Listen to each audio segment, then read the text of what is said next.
welcome to sensational Adelaide in South Australia, the home of the Santos Tour Down Under. 1 kilometre to go.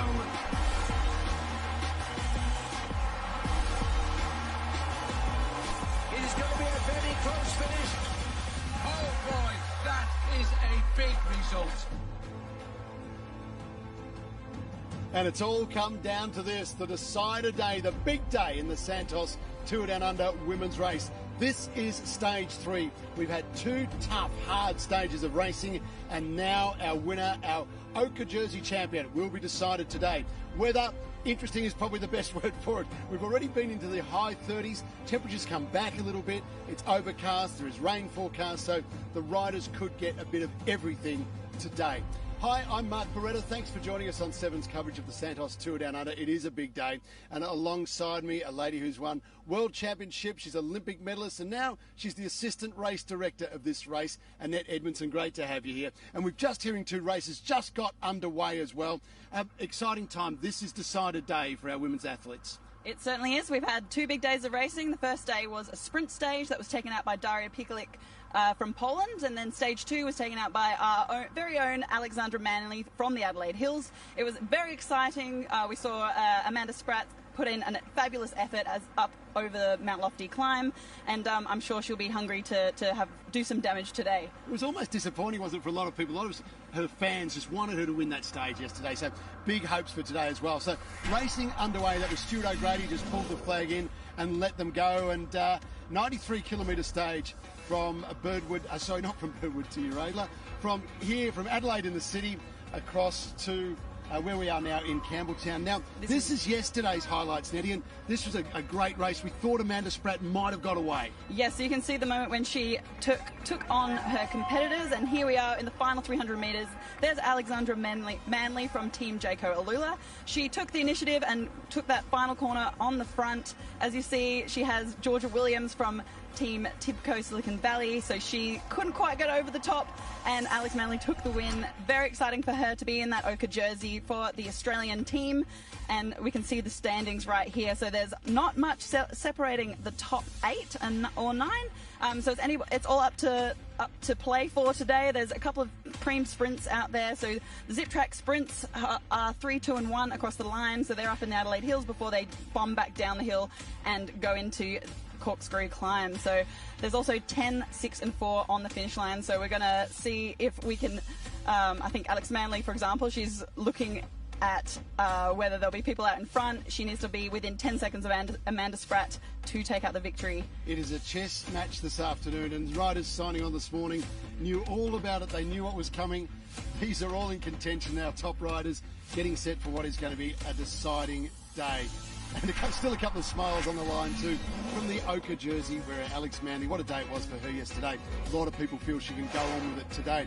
Let's take a look at our stage 3 today. Nettie, you know this leg very, very well. Talk us through it from the start in Adelaide.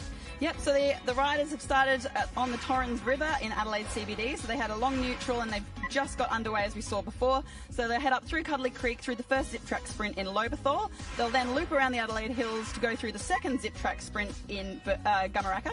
And then they'll bomb back down the gorge and turn left up the FX Queen of the Mountain and head over the corkscrew climb. The corkscrew gets up to 24% gradient, so this is going to be really challenging and certainly one for the GC riders. I think we might see a bit of a shake-up. I'm expecting Amanda Spratt to have another crack. She did put a bit of a gap into her competitors over the top of Mount Lofty yesterday, so I think she'll be hungry to do the same again. As I said before, there are bonus points on the finish, so if she's away solo, she needs to make sure she's at least 10 seconds ahead of Alex if they don't pick up any more points today. So I'm really excited to see what happens. We love it, Eddie. We're set for a thriller. All right, let's go and catch up with James Tobin, who was down at the start line talking to the key riders before they got started this morning. Well, Spratty, start of stage 3, it all comes down to today. How do you see the stage unfolding?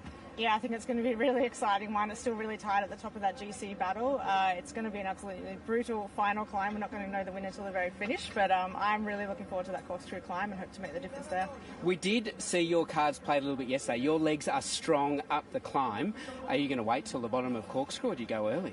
Oh, well, we'll see what happens. Not giving away too many secrets, but I mean, I think it's fairly obvious, where my biggest strength lies. But I think the team's been really fantastic so far, so it's going to be a real team ride today and just making the most of it. All right, all the best. The FX Queen of the Mountain jersey looking good. Will it be Oka by the end of today's stage? We're going past the Trek team. Brodie Chapman, hello. Stage 3, big one today. It's a little bit breezy, but it's also very hot today. How do you see the climate, the temperature, the wind being a factor? If it remains really hot, I think it'll definitely take the zap out of some people's legs. And the wind, it could definitely be an issue as we're heading into Birdwood. I think the race will be aggressive since it's, the last chance kind of day, but we're ready for it. There's a lot of talk about the corkscrew, but there's also time bonuses on offer, and there's not a lot of time between first and way down the list. How important are those sprints going to be? They're really important, as we've seen so far every day that we've seen GC riders going for the sprints, and I know that in the past it's come down to bonus seconds in both the men's and women's race here, so we're very attentive for those. Good. You got your game face on. Sunny's look mean. You can't tell. You can't see the fear in my eyes. I don't believe it for a second. All the best for today. All right, let's continue up. We've got the teams ready. Who have we got here? So we're going past Co-op now. Keep coming with me. Keep coming with me. Hello. Cheers, cheers, cheers, Israel. Let's come on straight through. Can I squeeze through? We've got Jaco Alula up here. Let's see if we can find her. Who have we got? Have we got Matt White around? There's Ruby Roseman Gannon. Shall we grab Ruby quickly? Are you guys in the middle of a team meeting, Matt Whitey, or can we jump in here? Ruby Roseman Gannon, hello. Water dripping off your face. Is that ice packs trying to stay cool at the moment? Yeah, I put a few ice blocks in my helmet, so it's dripping off at the moment, but keeping cool. Now you guys are holding the Oka jersey at the moment. What are the tactics to keep it?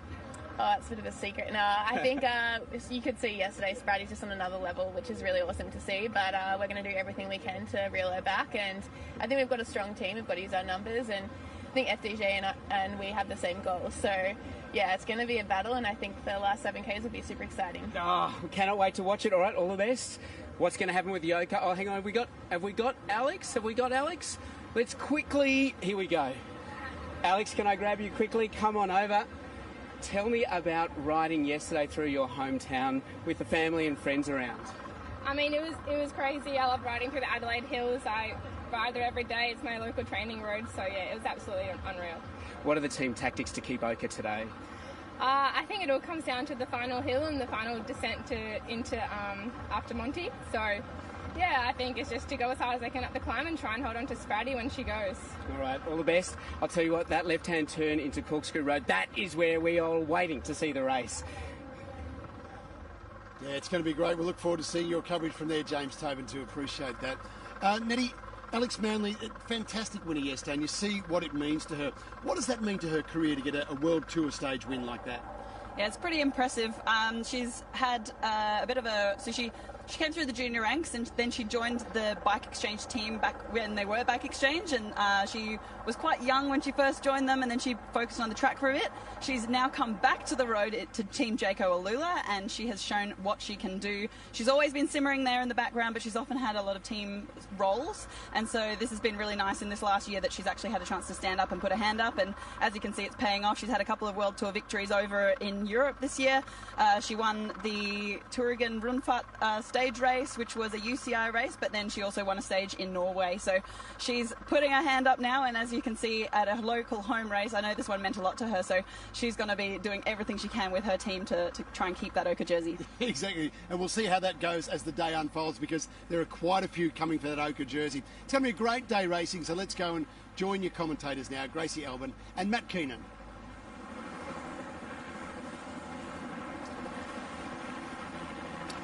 86.7 kilometres to go after what was a long neutral zone of 13 Ks. The flag dropped as they make their way up through the gorge. A couple of attempts to try and form a breakaway, but none have eventuated as yet.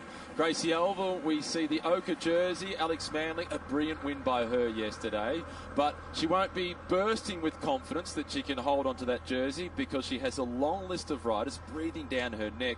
In fact, there are 8 riders within 16 seconds of race victory. It's tight at the top. It's a really tight GC battle for today, and they're all nervous about that final climb up the corkscrew. They're not sure if they want to keep it all together or try and have an advantage, get a head start, but the bunch today will not let a breakaway go with any of those top 8 riders. It's going to be a battle royale up those steep slopes, and then it's only 7.5k to go into Campbelltown, and that's going to be the decisive part of today's stage. And Alex Manley, she's got to work hard out for her, especially as everyone is anticipating a big attack coming from Trek Segafredo rider and race favourite Amanda Spratt. Trek Segafredo, they threw a lot at the back end of the race yesterday. Spratt was definitely the strongest when they went up Mount Lofty. She had a roughly 20-second advantage over the top of the climb, but it was then 10k's to the finish. FDJ, the team of Grace Brown, they led the chase, they closed it down. She was caught with just 600 metres remaining. You can see the sign in the background, 5 kilometres for the QOM. They'll be heading back the opposite direction to the corkscrew on the way home, and it's going to be quick, the approach to the corkscrew, and a fight for position could prove to be the difference at the end of that climb. We've seen it in the past. That's right. This is an iconic stage in men's tours in the past, so I'm really excited that the women get a crack at this kind of stage today. They're going up the Gorge Road to start off today's stage. It's quite a difficult way to start. I'm glad that I'm not in the peloton today. There's some steep pitches, but that makes it super fast on the way back as they descend, and it's a very sharp left-hand corner at the bottom that takes them straight into that corkscrew climb. So positioning is just as important as good legs. Position at the front of the peloton, 3 riders from ARA Skip Capital. Their best placed rider in the overall standings is Sophie Edwards. She's in 25th position. She's 1 minute and 58 seconds behind. They have the 2 youngest riders in the race, Lucy Stewart and Izzy Carnes. Both of them have featured on the result sheet. Izzy Carnes was the most combative on day 1. Lucy Stewart had a top 10 finish on the first stage.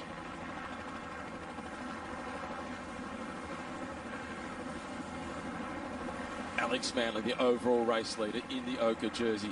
Brilliant victory by her yesterday, Gracie. She had the home ground advantage. She knew the course. She knew she needed to get through the last corner in first spot. How much of an advantage is it for her today to have the local knowledge as we're watching her drift back down through the peloton, trying to get to the top of this climb in the slowest pace she can get away with, saving energy? That's right, Matt. She's not drifting back because she's got bad legs. She's using this opportunity to not overdo it in the first part of today's stage.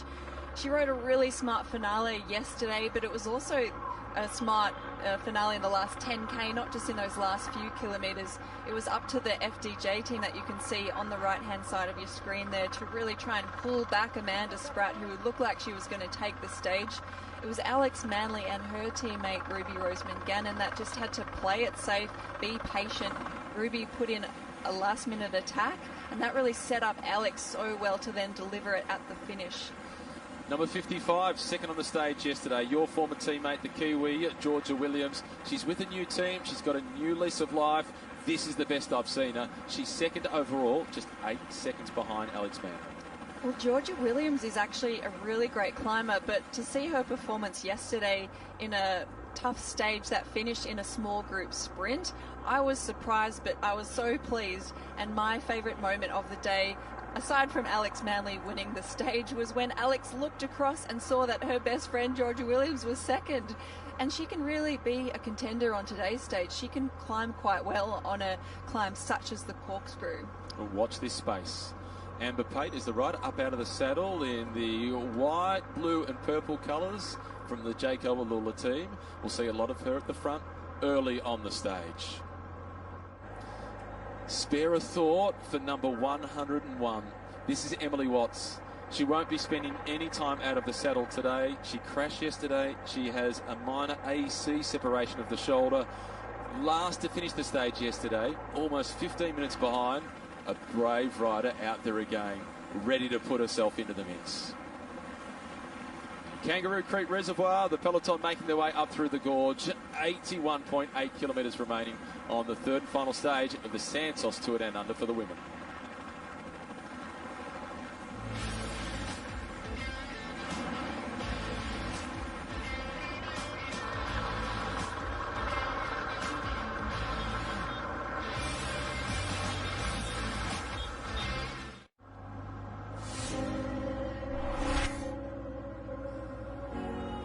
Welcome back to the Santos Tour Down Under, the women's race final stage, stage 3, and they are around the 80 kilometre to go mark at the moment. They are making their way from Adelaide. This stage, 93 kilometres all up, and finishing here in Campbelltown.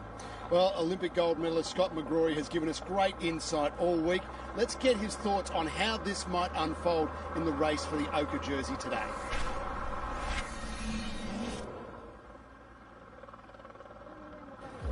Well, the final stage of the Women's Santos Tour Down Under and the final big showdown. All of the talk is about the climb of the corkscrew, 2.3 kilometres in length, with gradients up to 24%.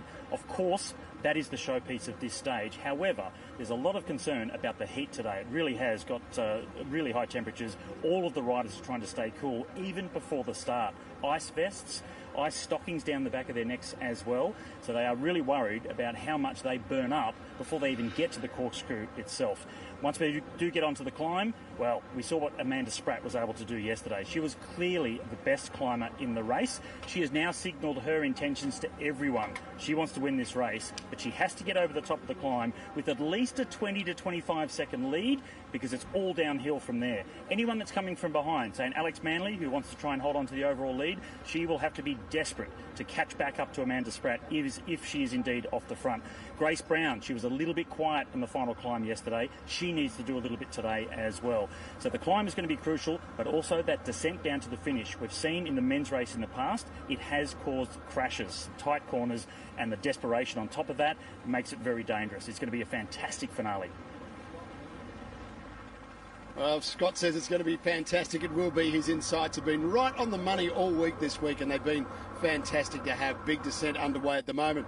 Just a reminder, while you're watching the Santos Tour Down Under broadcast, tweet our expert cycling commentators. I'm talking about Phil and Matt and Nettie, and of course Anna Mears as well. If you've got a question, include hashtag AskTDU on Twitter. That's the Tour Down Under's Twitter, to go into the draw to win overnight accommodation for 2 people at the magnificent Hilton Adelaide. That includes your beautiful buffet breakfast and dinner for 2 in Cole, and it's valued at $599. So simple as that. Just hashtag AskTDU on the Tour Down Under's Twitter account, and we'll get our experts to work on your questions. Let's go back and rejoin Gracie and Matt.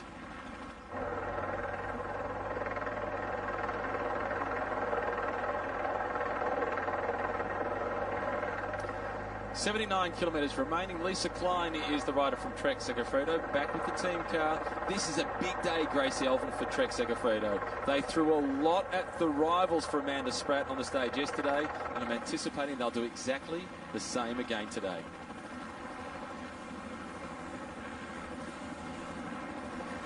Ruby Roseman Gannon, number 1, alongside number 12, which is Loretta Hanson. Been really impressive start to the season for Loretta Hanson.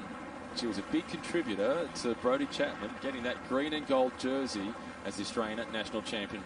If they had turned left, that would have been up to Paracombe, which has been in the folklore of the Tour Down Under for the men's race. Richie Porter's one up there, so too is Rowan Dennis.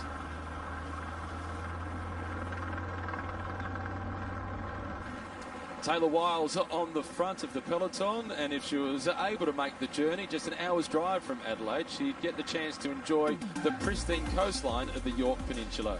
Surfing, nature spotting, swimming, those sandy white beaches certainly look inviting, particularly on a hot summer's day, as the peloton has experienced throughout this Santos Tour Down Under. As is the case wherever you go in South Australia, the seafood and the wines are second to none, and there are plenty of golf courses to choose from.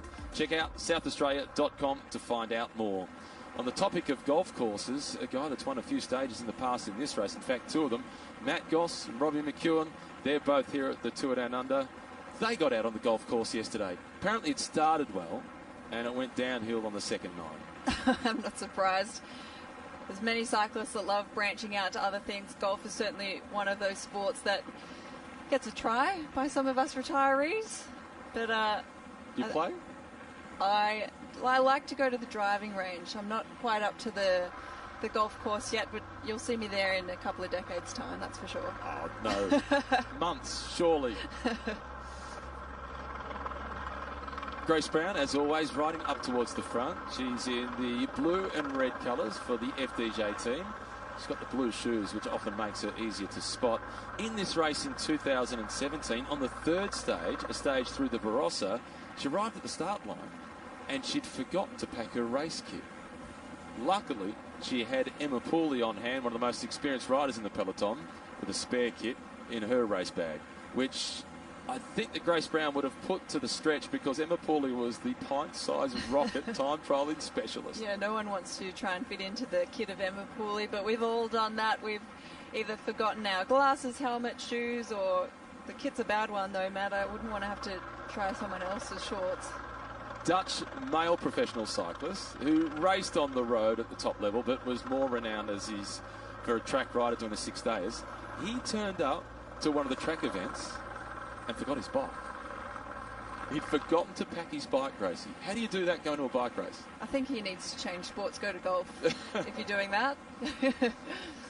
That's the River Torrens to the left of the peloton. What a beautiful spot to ride. The locals, they love this part of Adelaide, and every visit that comes across, this is one of the must-dos. Eugenie Duval, number 24, big role to play today. Even though she sits in 11th position overall at just 20 seconds behind, her teammate Grace Brown is third at 8 seconds. Duval will sacrifice herself today for her Aussie team leader. She will. Australian rider Grace Brown needs her teammates around her. She needs at least 2 riders to be supporting her going into that latter part of today's stage. Trek Segafredo have got such a strong team. They'll have a few cards to play, even though they're going to be setting up Amanda Spratt. And same goes for the Jayco Alula team. Alex Manley in that ochre jersey today, but they've also got Ruby Roseman Gannon that could potentially go for the stage today. They really want to keep the ochre jersey on the shoulders of Alex Manley, but sometimes you have to pivot your team plan depending on what the other teams are throwing at you. We've spoken a lot throughout the first couple of days about the Zip Track Intermediate Sprints. The first one today is 12.6 kilometres away on the outskirts of Lobethal as they head along Pioneer Avenue. I wonder whether we'll see Amanda Spratt contest the intermediate sprint to try and pick up that small 3-second time bonus, or she'll save herself for a full-blooded attack on the corkscrew. I'm anticipating the latter. I think you're right, Matt. I think she is going to go all in for the corkscrew. She's at 14 seconds on the general classification, and she can take 30 seconds on that kind of climb and maintain it all the way to the finish. So mopping up 3, 2, 1 bonus seconds today isn't worth that effort invested in those sprints. You don't want to be putting those watts into bonus seconds that may not be the thing that wins you the race, but that's the risk, isn't it? She could crest the climb today with only a 10-second gap. They could bring her back, and whoever wins the stage gets a 10-second time bonus. So it's about balancing out, if I get this many seconds here or there, like how does it all play out in the finale and who's going to be there with me? And you never quite get it right until you get it right. So I think that they're really putting it all into the corkscrew. 77 kilometres to go. The peloton is all together.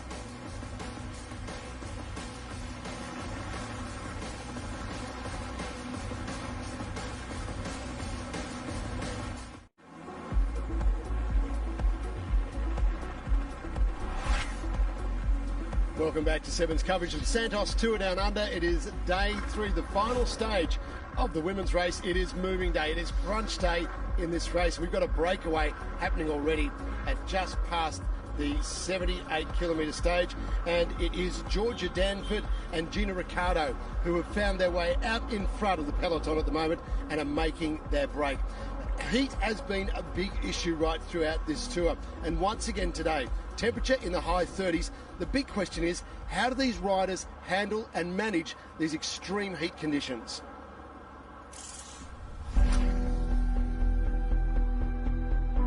So the heat, I feel like I always tell people you just need to respect it. It's kind of like altitude, where you need to respect the heat and realize that you can only go so deep, and it's difficult to come back after you make those hard efforts.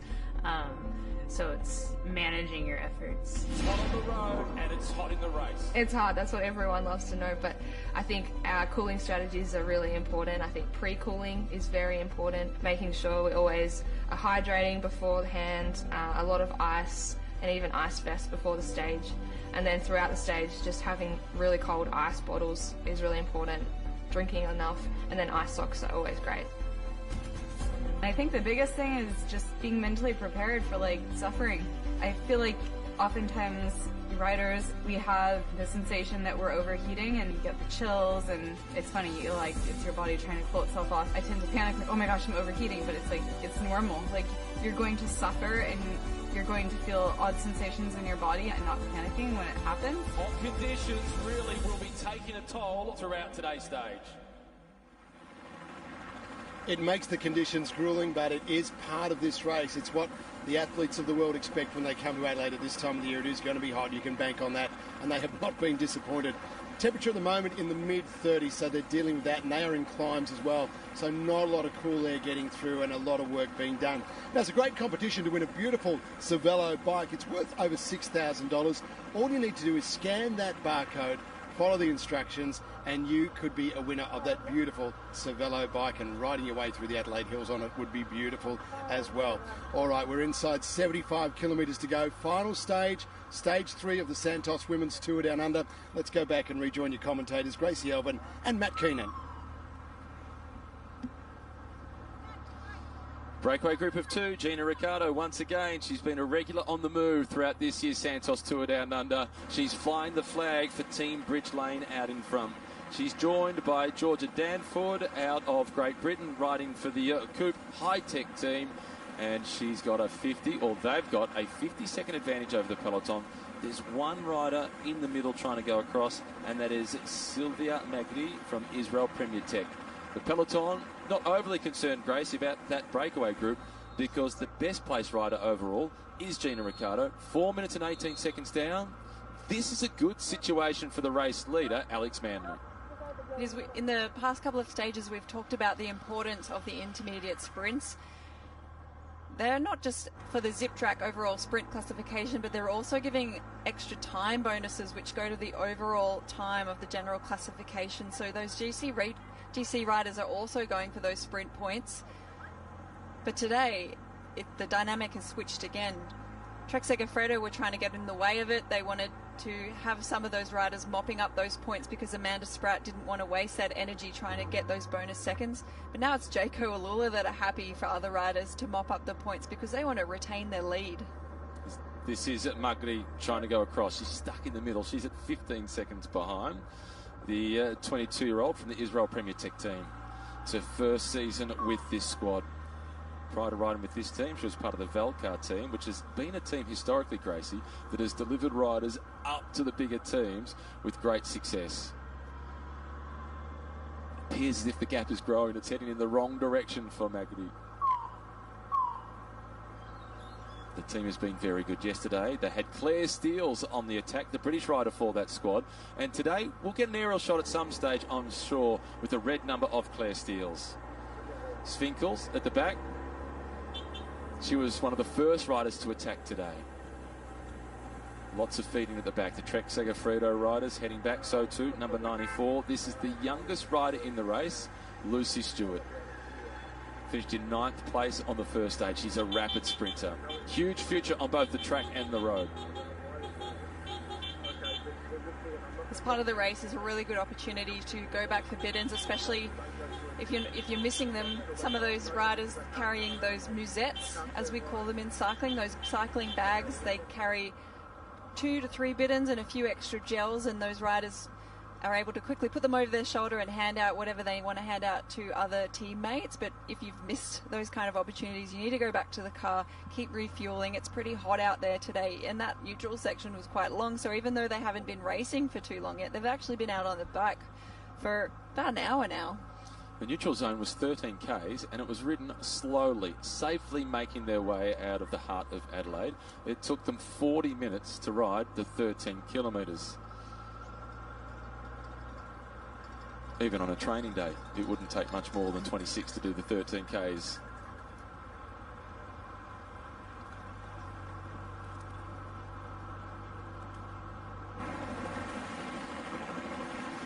So a minute 21 seconds now, the advantage for the leading two.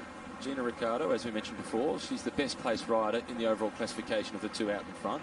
4 minutes and 18 seconds down. Georgia Danford is in 68th position overall, 11 minutes and 56 seconds behind. So there's no need for the Jayco team to take up the chasing. They can sit back and keep the powder dry and wait for the challenges to come for some others that are closer to the ochre jersey of the race leader, Alex Manley. Taylor Wiles at the front, putting the water bottle, the bidon, down the back of the collar. Nice, fresh, cool bidon, and a chance for her to try and keep the core temperature down. This is Pekulik. She's wearing the blue jersey for the Zip Track points classification. She's actually second in that competition because Alex Manley, the race leader, also leads that classification. Hasn't she been good, the winner of the opening stage? The young Polish sprinter has a huge future ahead of her. 5 kilometres away from the first of the Zip Track intermediate sprints. We might see number 32 in the thick of the action there.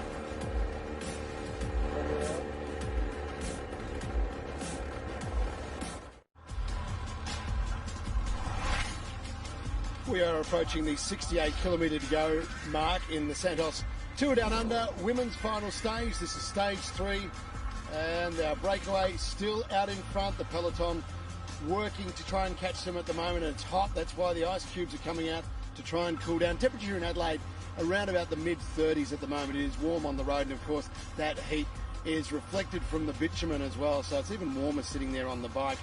But it's great to see the support this week. It's been one of the highlights of this race is the crowds coming out to see the women's race. Massive crowds in Uradla yesterday. Even the men's competitors, before they go into battle tonight when hostilities begin in the city in the men's race, they've been out on the side of the road supporting the women as well. James Tobin caught up with one of them.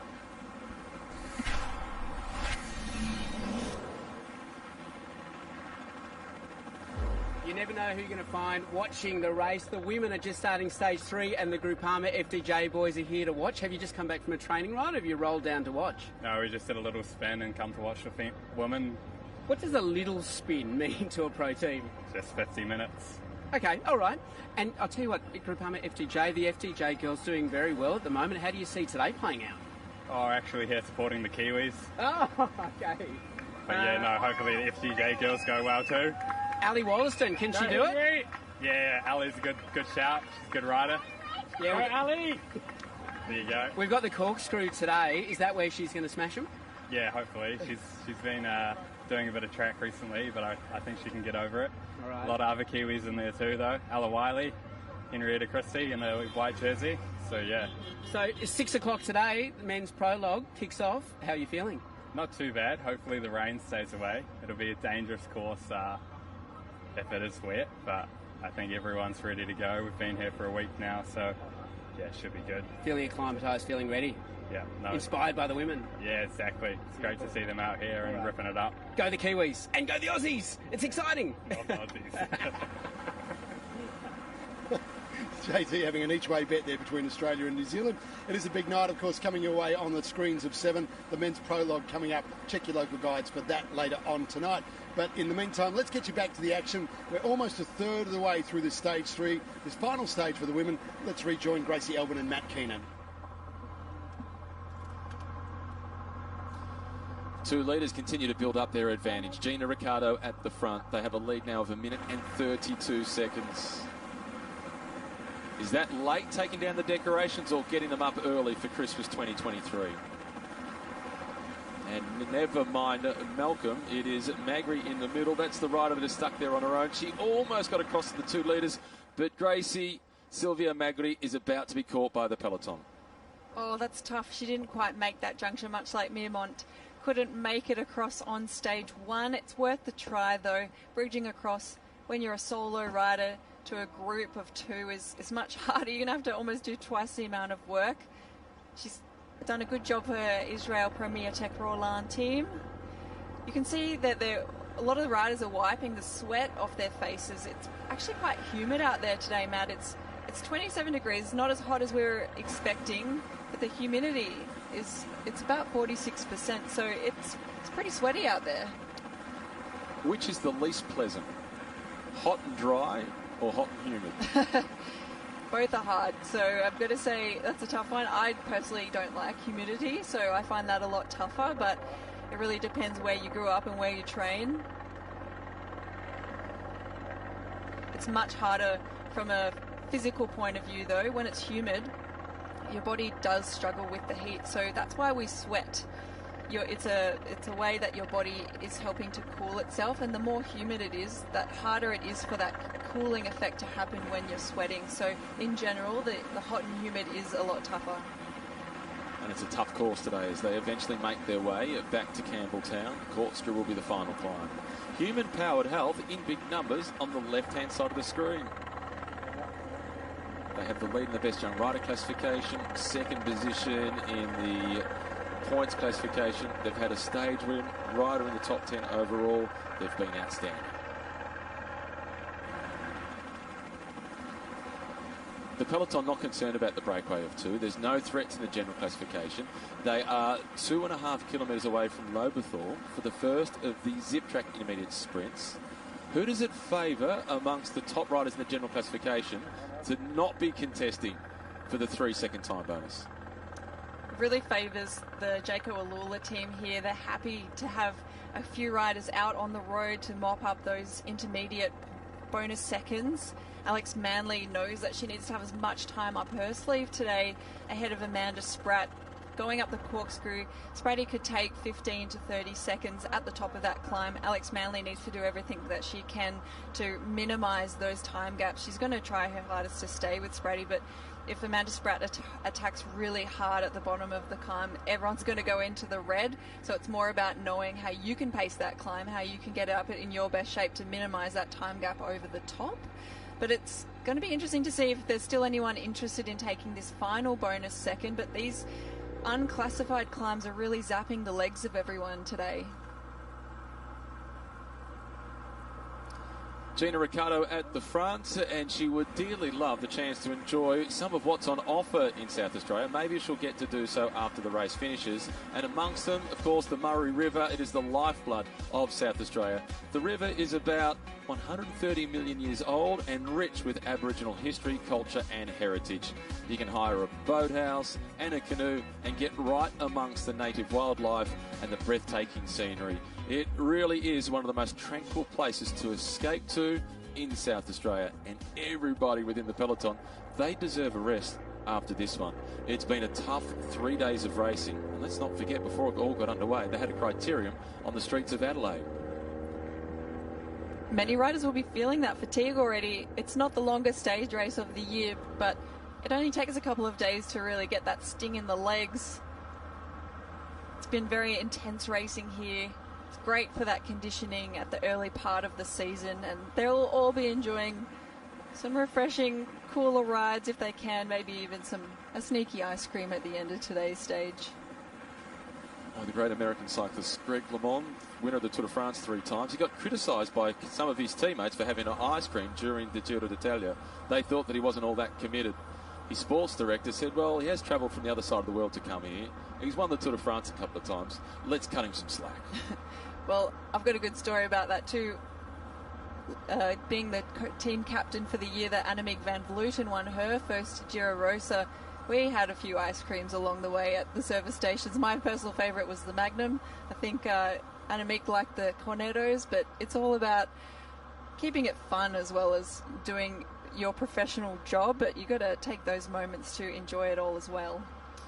And how about in the heat like today as they head towards Lobethal for the first of the zip track intermediate sprints?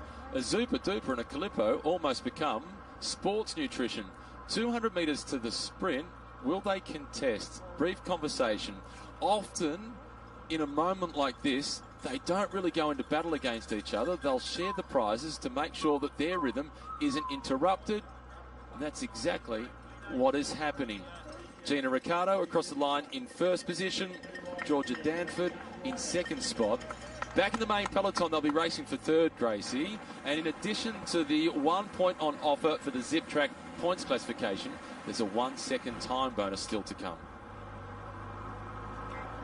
She's happy with that. Thumbs up, rightly so. On the first stage when she was in the breakaway, she had Izzy Carnes with her, who she's good friends with. Izzy was eligible for the Best Young Rider classification, so Gina Ricciardo allowed her to win the intermediate sprint to get the time bonus to give her the best chance of moving into the Zwift white jersey. Didn't quite work out for Izzy. She missed the split ever so slightly at the back end of the stage in windy conditions, but it was a great gesture by Gina Ricciardo. I like that she got to win that one. Jayco Alula on the front, so too Trek Segafredo, likewise FDJ. This is for a 1 second time bonus, and the ochre jersey, the race leader, she wants that 1 second to increase her buffer over her rivals. But challenging is Pikulik, the winner of the opening stage. It's the pole who collects the points and takes away the time bonus. You could see Alexandra Manley there in the ochre jersey. She just sat up. She could see who was around her, and she could see that it wasn't anyone that was dangerous in the overall general classification to take that extra bonus second. So she could just back off in those last 50 metres because it just wasn't worth that extra energy to keep pushing to the line. And we didn't see Amanda Spratt sprint. We didn't see Grace Brown sprint. They were letting their teammates try and take the time bonus away from number 2, Alex Manley. In the end, it was Daria Pikulik who got the 1 second time bonus and has now moved herself within 3 points of the lead for the Zip Track points classification. It's still Manley who leads. Manley is on 34 points. Pikulik is on 31 points.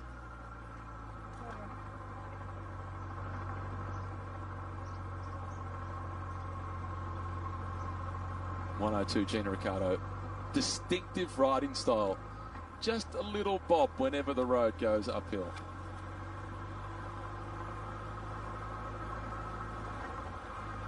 They're around about the same size, which is handy when you're in a breakaway. You don't want to be a particularly tall rider in a breakaway with a very short rider. That's for sure.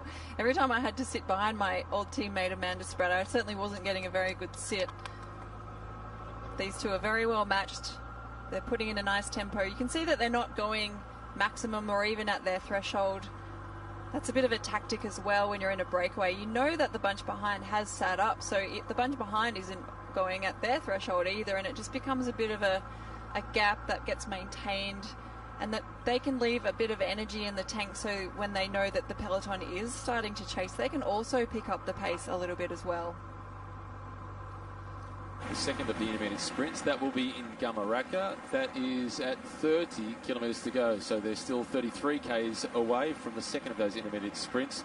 And with the gap at 57 seconds, approaching 1 minute once again, I wonder if they'll still be out in front once they reach Gamaraka. Australian national team moving up the right-hand side of the road. Second spot, Nicole Frame. She's on her spare bike today because she crashed on her normal bike yesterday. Her foot slipped out of the pedal. She went down heavily, and then over the top even more heavily was young Emily Watts from Team Bridge Lane. Unfortunately for Emily Watts, she has an AC shoulder separation, but it's only mild from the gradings of 1 to 5. It's at the lower end. She is in the race today, and we hope that Emily Watts is able to finish. It was brave of her to make it through to Uradla yesterday to tick off stage 2.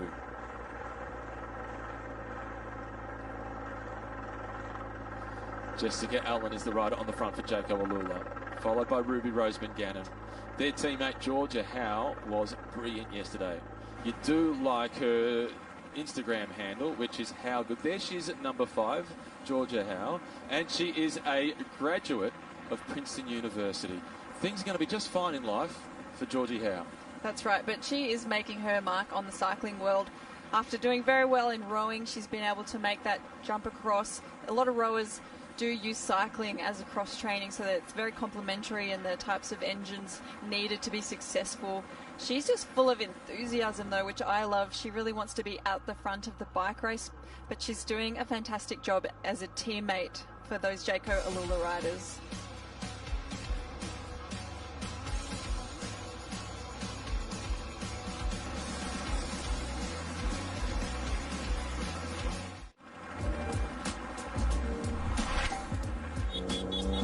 Welcome back. We are inside the final 60 kilometres of the Santos Women's Tour Down Under for 2023.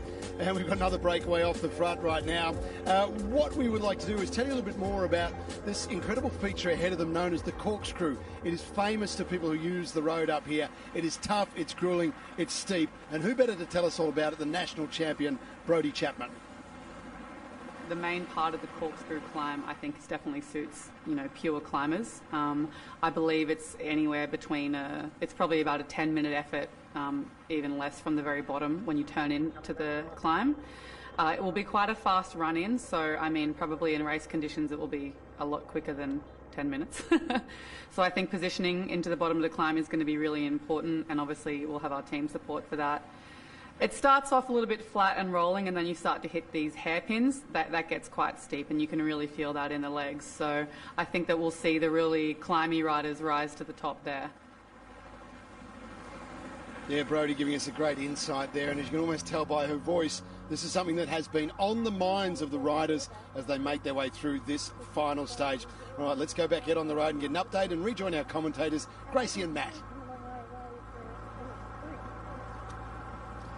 The two leaders, they've forced a reaction from the peloton. Gina Ricciardo on the front for Team Bridge Lane. With her is Georgia Danford. Their lead not long ago was 1:30. It's now down to 1:13. There's been an attack coming out of the peloton, and the good news is it's the youngest rider in the race. Lucy Stewart has attacked from ARA Skip Capital, and the peloton, they've paid respect to the youngster. A top 10 finish on stage 1, and they're up in the tempo as well. This is a strong ride by Lucy.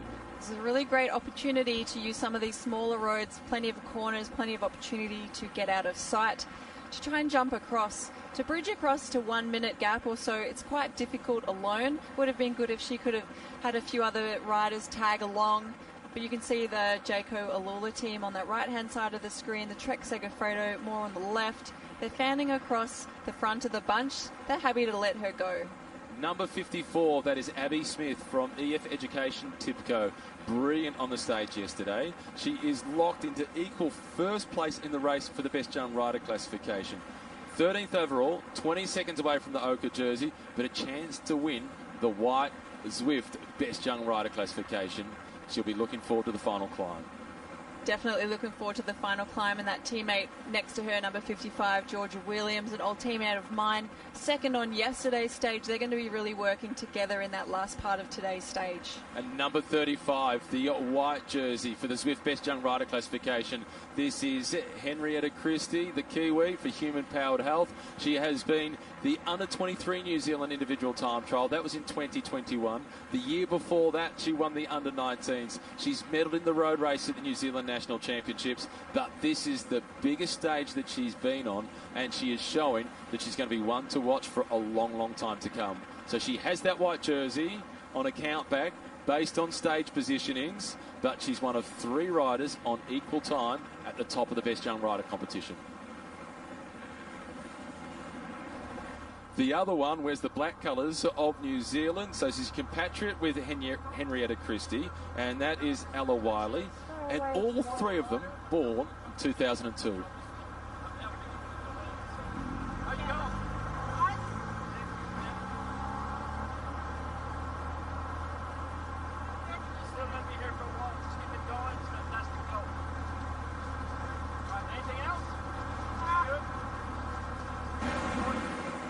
There she is, Wiley, also in equal first place in the Zwift Best Young Rider classification. The Kiwis, the 2 that are in that position, along with the Brit, Abby Smith, showed their climbing legs yesterday, and they're going to need them again today. And Wiley is being protected by another one of the youngsters, the white colours. That's Ellie Walston. She's the New Zealand national champion. She'll be sacrificing herself today for her teammate. This is Lucy Stewart trying to bridge across to the 2 leaders. We saw Martin Barras out of the team car for Bridge Lane, having the conversation with Gina Ricciardo. And Gracie Elvin, the instructions, pretty simple. Happy out here? Keep doing what you're doing. Yeah, he was saying it's going to be a long day, so keep looking after yourself, keep eating and drinking, set that nice, comfortable pace that you can maintain for another potentially 50 kilometres.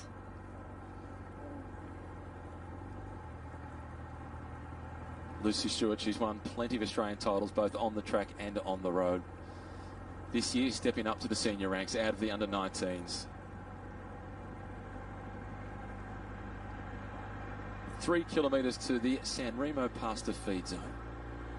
And it's through the feed zone where the breakaway can poach another 10 or so seconds on the rest of the peloton. They can get through there a lot quicker. Less traffic for them to worry about in terms of other riders. Meanwhile, the peloton, they slow down a lot to make sure it's safe.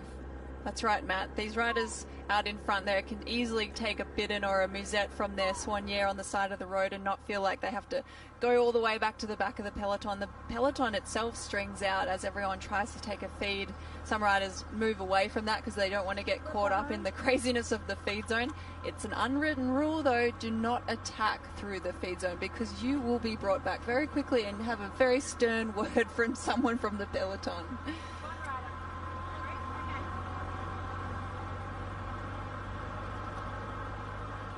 Gina just giving the update to Georgia Danford. It's one rider chasing us.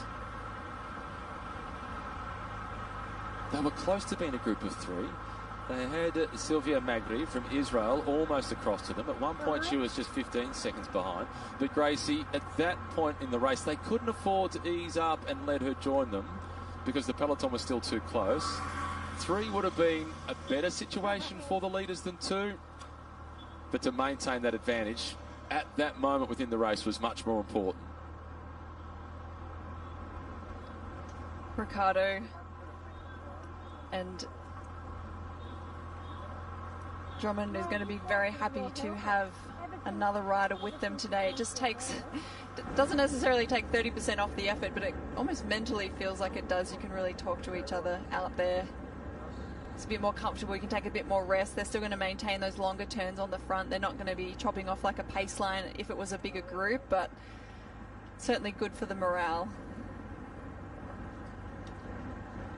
And what is good for the morale of Luce Stewart is she can now see the following vehicles behind the 2 leaders. It is a really difficult position for Stewart. I like the bravery of trying to go across. She's more noted as a road sprinter, outstanding rider on the track in both Madison's and points scores, endurance races on the velodrome. We're going to be hearing a lot of her over the next decade or so, and this shows her character. A sprinter attacking on a hilly stage. I like it, Gracie.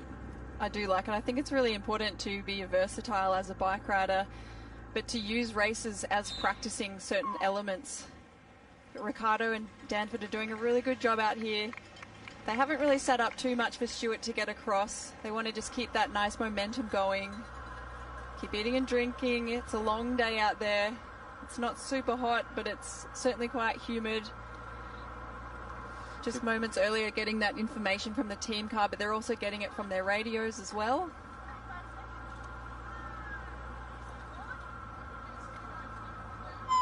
They're having the conversation about whether it's the right thing to do or not to wait for the chaser.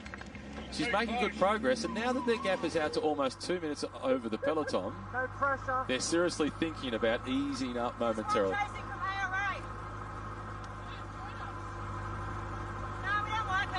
No, they're not waiting. We don't like her. She says that tongue-in-cheek, of course. Yeah, she was definitely saying it as a joke. They do definitely want to have Lucy Stewart out there with them, but they don't want to wait because it's important now to maintain a good gap on the peloton if they want to have any chance of surviving.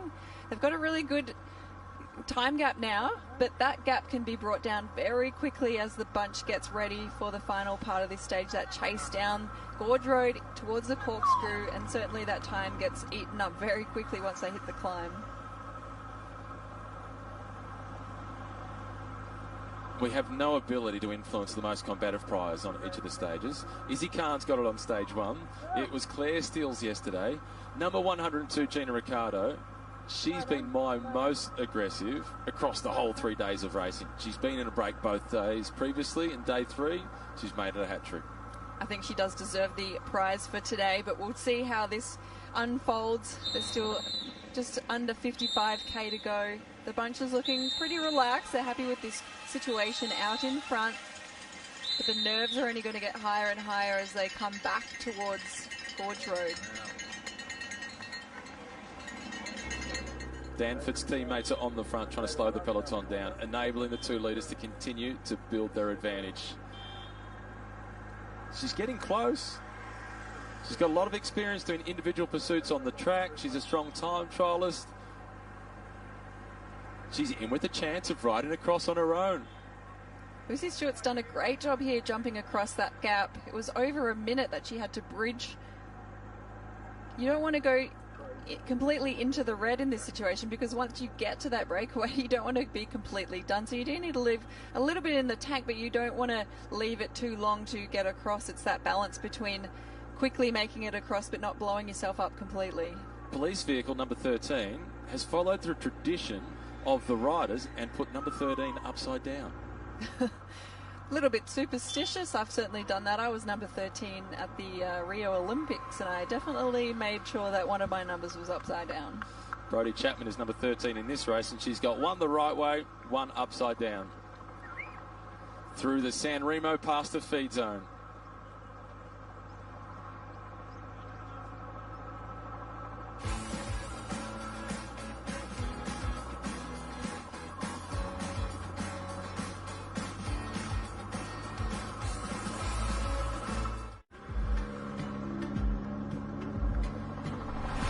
A brave move from Australia's Lucinda Stewart, the youngest rider on the tour this year.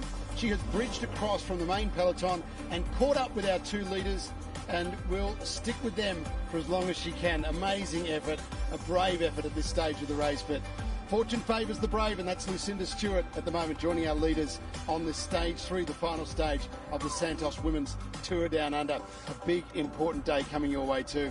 How about this for a how good moment too? Amanda Spratt, she is one of Australia's all-time greatest road cyclists, a silver medalist at World Championship level and multiple Australian champion. She's also the most successful female rider ever at the Women's Santos Tour Down Under. Since 2017, she's won 3 overall titles and holds the record with 4 tough stage wins here in Adelaide. As we've seen in the past, this climber thrives on the short, sharp climbs in the Adelaide Hills, and that's exactly where she finds herself today. Can Amanda Spratt write more history today? Many people think so. She got so close yesterday to that stage win. You get the feeling she's giving it all today. Let's get back out on the road and rejoin Gracie and Matt.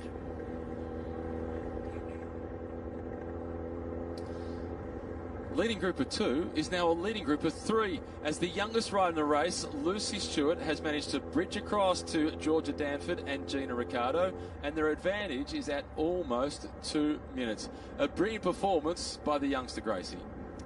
Very happy to see Lucy Stewart bridging that gap across to the leading 2 riders in Danford and Ricciardo. They were setting pretty steady pace out there, working really well together. It's a big mission to try and jump across a gap that's over a minute, but Lucy Stewart covered it quite quickly. Didn't take much time at all to recover and is rolling through turns now. They were working really well together as a trio. There she is, number 94. She comes from a strong cycling family. I think she might be 3rd or 4th generation cyclist from that family. Her dad was a professional cyclist. Her 2 brothers are really good national level cyclists. I think we found the best in the family though, Gracie. Lucy is flying. That's right. I think she's just being a sponge this week, soaking up as much as she can from her teammates, but also the peloton around her. But she's already had some opportunities to do some high-level racing, including being an Australian representative last year at the World Championships. What an amazing experience that would be to be part of the national team. But I think she's going to be a star of the future for Australia over in the Women's World Tour. She's certainly making her mark on it today. She sits the wheel of Gina Ricciardo, who has been the master of the breakaway within this race. The key indication, there's always various indicators as to how somebody's form is. And you look internally, you watch the data. But for number 94, the best way to get an indication as to whether her form was good or not is to watch her dad walk at a bike race. If she's going really well, he doesn't walk, he has a swagger. I think he'll be swaggering through the office today. I think so. They'll be very proud of her out there today, regardless of the outcome of this race. But these 3 are putting themselves in a really good position to potentially go for the stage win today. If they can maintain this big gap to the bottom of the corkscrew, that could really see them to be able to get over the top just ahead of those riders that are going to be charging up behind them, so they could take the stage. Matt Wilson, the sports director, the founder of the ARA Skip Capital team. He's driven across to the breakaway, wrapped to be represented in the move. The blue jersey for the Zip Track points classification. This is the winner of the opening stage, Daria Pikulik. She got 3rd place in the first intermediate sprints. She is just 3 points off the lead in that classification. It'll all come down to the stage win, though. 1 minute and 55 seconds. That is the gap for the 2 leaders. The 3 leaders now, in fact, as the overall race leader. Alex Manley, she moves up towards the front. And she's got her teammates around her for support inside the last 50 Ks.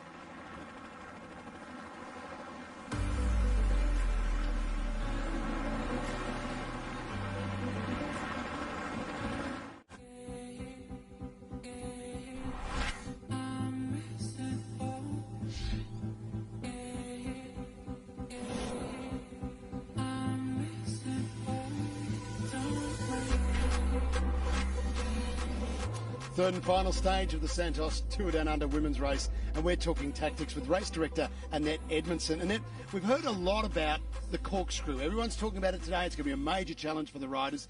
You've raced it, you've ridden it. What is it? Yeah, so it's pretty nasty. It's very short and sharp, so it's about 2.3 kilometres with an average gradient of 9%. But the problem is it actually gets up to 24.4%, so that's pretty hard on the legs, especially after 2.5 days of racing. The other side fact to know is that it's actually about 1 or 2 kilometres of uphill drag before you actually get to the steep section of the climb. So that actually bites the legs, and it's, for me as a sprinter, I actually found that almost the worst bit because, yeah, the pace is on, and I'm sure the Trek Segafredo girls are going to start to use that section to really line it up. It actually sounds like a nightmare. Eddie, thanks for that. How do you attack it first? How do you get this done? Do you come into it hard? Do you look for momentum and take pace up, or do you just slug it out and try and get to the top?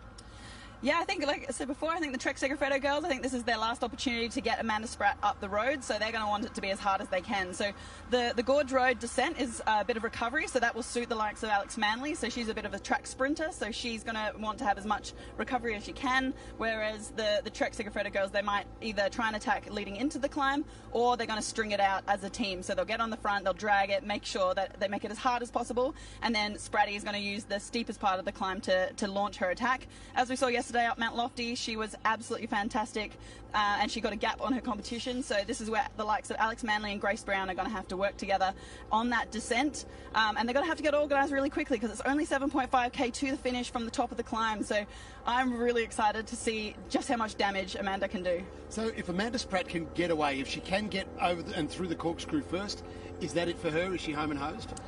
Well, not really, because Alex Manley actually has an advantage over her at the moment, so it's going to come down to seconds. So my prediction is Amanda's going to get over the top. She's going to stay away solo. I reckon there's going to be a couple of chasers behind, and I'm hoping local girl Alex Manley can hold on to that ochre jersey. And Nettie, it sounds like a thrilling finish. We are in there right to the end. They are just coming up to the 45 kilometres to go mark. Third stage and final stage of the Santos Women's Tour Down Under. Let's rejoin Gracie and Matt. At 45 k's to go. No urgency within the peloton, Gracie. It is a dry backdrop though, isn't it? We are, of course, in the middle of summer.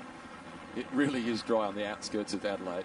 But then you get closer in towards town, particularly in towards the Barossa, and you get images like that one, the famous wine regions of Adelaide, and it looks lush and green.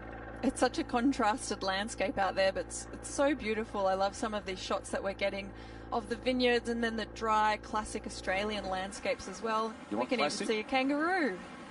That is classic. Can't quite work out how to get through. What was impressive with number 94, Stewart, when she bridged across to the leaders, is that there wasn't a single moment of her sitting on the back and saying, I need to rest, I've only just got here. She went straight to the front and contributed to the pacemaking. Lucy Stewart is one of our up-and-coming young stars of Australian cycling.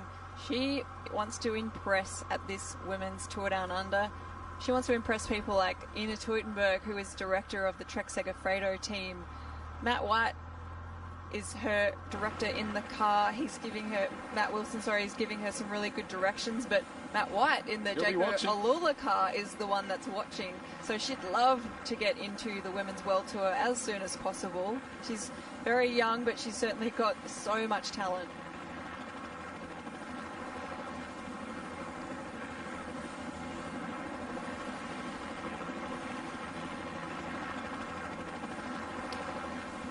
Cycling in South Australia is one of the famous pastimes. We've had the Australian Institute of Sport based here right from the early 80s, and Adelaide in South Australia really is made for cycling. You don't have to go far to find beautiful roads for bike riding. If the hills are a bit hard for your liking, there's also the flatter roads down along the coast, and the wine trails through the Barossa and McLaren Vale provide great riding and really good spots to stop. And then there's the mountain biking, of course. It really is heaven on two wheels. The National Mountain Bike Championships have been held in South Australia quite a few times. BMXers love getting out here as well.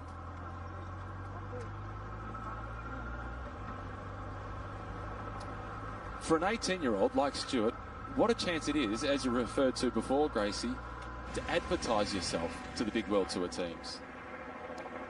Being in breakaways is a great opportunity to show yourself.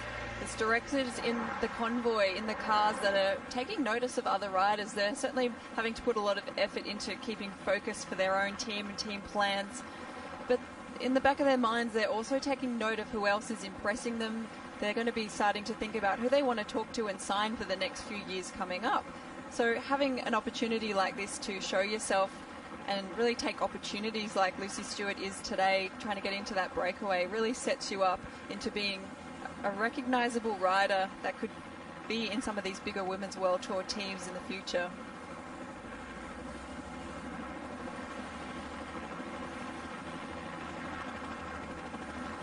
Kiwi national champion is the rider who is on the front in the white colours. Today she'll be working for Wiley. Her teammate, Ella Wiley, 14th overall at 20 seconds behind the race lead, but in equal first position in the battle for the White Zwift Best Young Riders classification.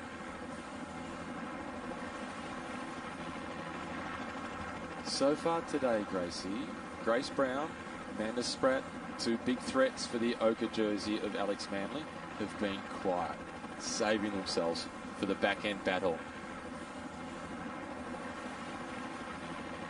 In addition to that, let's not forget Ruby Rose McGann. She wears at number 1 because she was the winner of the Santos Festival of Cycling last year. She won the Bay Crits as well this year. She won that last year also. Last year she was the Australian Criterium champion. She's a super fast sprinter, but she's also a really good climber. Not a high mountains climber, but short punchy climbs. She's amongst the best. She's one of our better all-rounders for Australia. She's still pretty young, but she has been showing herself on the world stage. She claimed a couple of podiums in Europe last year. She was a big part of the success of some of her teammates, including the ochre jersey wearer Alex Manley in the German tour called Thuringen. They did very well there, but I think she's got some big things coming this year. She's more of in a support role at this Santos Women's Tour Down Under, but she could also be a bit of a card that they can play if Alex isn't having a good day. Number 21, Grace Brown. She's been sprinting well. She's been picking up time bonuses across the first 2 stages. She sits in 3rd position overall, 8 seconds behind. She just lost contact with Amanda Spratt over the top of Mount Lofty yesterday. She had her teammates, though, to bring Amanda Spratt back. And her team is really strong yesterday. From a leading group of 7, there were 17 I should say, there were 4 riders from FDJ. So Grace Brown is in a good position to win this race. Grace Brown is in a very good position to win this race, but I think she's quite nervous about the speed of the attack that might come from Amanda Spratt on the bottom of the corkscrew. So she's going to really have to dig deep, either try and go with it or settle into her own pace to get over the top of it without much time gap between them.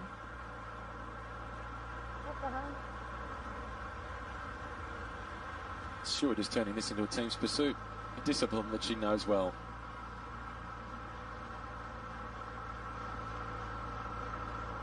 I wonder if the Paris Olympics are too soon for Lucy Stewart. Certainly the Olympics after that, she'll be well and truly in contention.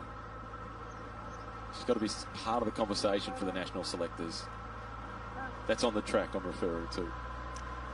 Well, it'd be great to see her representing Australia on the track at the Olympic Games, but she can potentially do it on the road as well if she just keeps at it, keeps chipping away. She's got the talent there. It just takes a bit of extra years of getting that endurance in the legs. These races are quite long, especially over in Europe at the World Tour level, and it's just that racecraft experience as well that goes a long way.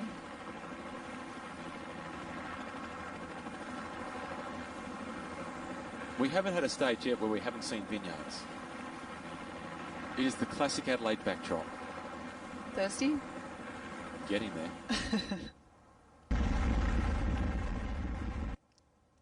The pink colours up through the middle, EF Education, TIPCO, Silicon Valley Bank. They're a team that rode so well yesterday. Of 4 riders in the race yesterday, had 3 of them in the front group. And it was Lauren Stevens was the one that missed that group. And I would put that down to Lauren Stevens, who's been second overall this race in the past. Just her preparation is looking for races a little later in the season.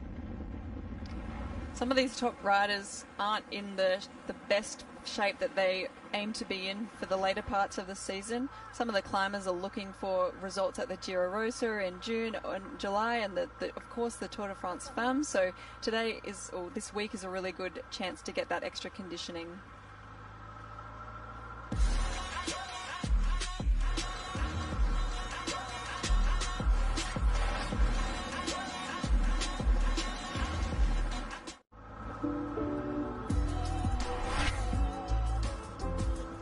Breakaway group of 3 leaders now powering ahead. They have the gap at 2 minutes 24 seconds, and we are heading towards the 38 kilometres to go mark of the Santos Tour Down Under women's race for 2023. This is the final stage. It is all on the line. And just as the men were out earlier on supporting their female teammates, the ladies will be out there tonight once they've finished racing and supporting the guys, because it is, of course, the men's prologue tonight, and there's a special connection between 2 of Australia's top riders.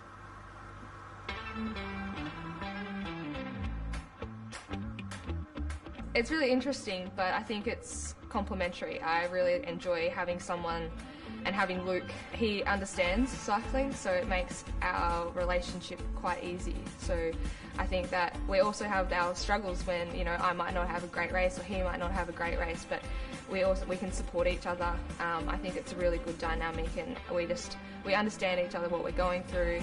So living together is just really easy. We both keep each other in line at home, but also she did so amazing last year and got so many great results that it made me want to try get some results. I didn't want to go home and not have a win. I think it gives us a great life balance, especially coming from Australia to Europe. It's so far for us. We can't duck home during the year or see family, so to have each other over there, it makes it a lot easier to live overseas. We've set up a great home over there now, and yeah, we're really happy. I just get as much enjoyment out of watching him race as I get myself riding, so it's really special. I'm hanging around actually after our tour just to watch him compete, and yeah, I can't wait. Luke Platt and Georgia Baker, they are incredible individuals. Together they are a mighty team. Luke just wrapping up the National Road Race Championship. He will be one to watch when the Santos Tour Down Under men's race gets underway tonight. And of course, Georgia Baker picked up the gold in the road race at the Commonwealth Games in Birmingham last year, which was a great moment for Australia. All right, let's head back up to the action on the road. Here's Gracie and Matt. Breakaway group, they've just made their way through the town of Birdwood. They're on Torrens Road, heading towards Gamaraka for the final of the Zip Track Intermediate Sprints. Their advantage, 2:30 on the peloton. Matt Wilson with the gels, keeping the calories up for his charge, which is Lucy Stewart. Matt Wilson, former Australian national champion. He won that national title in Buninyong in 2004. Just a few moments ago, they also passed through Mount Torrens. Mount Torrens hosted the Australian National Championships in 2005 and 2006. When it came through Mount Torrens for the National Championships in 2006, Russell Van Hout won the elite men's Australian title. Willie Walker was the first rider across the line. Wes Salzberger was also up in the mix. It was good to see Russell Van Hout this morning. His 13-year-old son has also taken up cycling, combining that with playing a bit of tennis also. And the women's national title in Mount Torrens in 2006, it was won by Kate Bates, who yesterday presented the white jersey for the Zwift Best Young Rider classification. And that's a classification that is super tight, Gracie. 3 riders locked together on exactly the same time. It's a really great part of this race is the other categories that get to also take home a jersey, but the Zwift Young Rider classification is some of the riders that we're watching today. They're all within the same time, those top 3 riders in Henrietta Christie, Abby Smith and Ella Wiley. So I think that's going to be really tough for them to try and separate themselves on the final climb today. But I couldn't think of a better sponsor in the Young Rider for classification. Zwift has been such a big part of cycling, even though it's an online platform. They propel riders into the World Tour peloton through the Zwift Academy, and they do collect a lot of those young riders doing that pathway into the sport. So I think it's fantastic. You and I do a lot of Zwift because we love it, and it's a good way to stay fit. So I think that it's going to be a tough competition between those top 3 in the young rider classification, and they'll get to take home that lovely Zwift white jersey. It's been a really beneficial platform, particularly with the Zwift Academy, for riders not based in Europe. And throughout the COVID period, it enabled 2 Aussies in particular to step up to the World Tour. It was Neve Bradbury won the Women's Zwift Academy, Jay Vine won the men's, and Jay Vine last year won 2 stages at the Volta a España. And this year, starting tonight with the prologue in the men's race, will be the leader for the UAE team. 2:33 is the gap. They're 5 kilometres away from Gamaraka and the final of the intermediate sprints. Bit of work being done in the vines, world-class vines in Adelaide on the outskirts, in amongst the hills. Harvest is roughly 3 months away, but it's the New Zealand national team. They're the ones taking up the chase. That's interesting, isn't it, Matt? That tells us that they've got some confidence in their young rider, Ella Wiley. She is in that 3rd spot in the young rider classification. They're thinking maybe she can really climb well up the corkscrew. They want to give her the best chance possible, but they've been riding very well as a squad, being sometimes aggressive, also winning the Schwab Classic with Ali Wollaston. They've come over here not just to participate, but be very competitive, and they've got a few riders in the Women's World Tour that get to use this race as a springboard to get to their pro teams once they get to Europe, and they've got some track riders here too, so they've all got different ambitions, but they've been working very well together as a squad. We have a tendency as Australians to boast about punching above our weight on the world stage, particularly at events such as the Olympic Games. Kiwis might have us covered in weight for money. Oh yeah, that's for sure. They do very well, especially in track cycling, but they're just getting better and better on the road. I'm really impressed with some of the youngsters from New Zealand that are making their mark on the peloton, not just at the Aussie races, but over in Europe as well. And the leader of the best young rider classification, Henrietta Christie, she doesn't ride for the New Zealand national team here. She rides for Human Powered Health, but she is a Kiwi. She was well placed yesterday, and when they went to the bottom of the climb up Mount Lofty, this is Krista Doble-Hickok. She's a fantastic climber. She is well placed in the general classification. She'll like the corkscrew climb at the back end of today's stage. She'll have some good team support around her. She'll also be working for her teammate Georgia Williams, who was 2nd on the stage yesterday. And last year at the Tour de Femme Internationale de Pyrénées, she was the winner of that, beating her nearest rival by over a minute. And that's a race that you know well, Gracie Elvin, and it tells the story as to how good a climber the American is. She's been there on the mark or thereabouts for quite a number of years. She has been with the TIBCO squad for a little while, and she's certainly a really strong climber, and she's going to be big support for the Kiwi rider Georgia Williams, who was 2nd on yesterday's stage, one of my old teammates. She did so well. She's more known as a climber and a time trialer herself, but showed some good speed in that reduced group sprint yesterday. So Georgia's only 8 seconds behind the overall lead. Krista Doble-Hickok's only 14 seconds, so they can really play off each other going into the corkscrew climb today.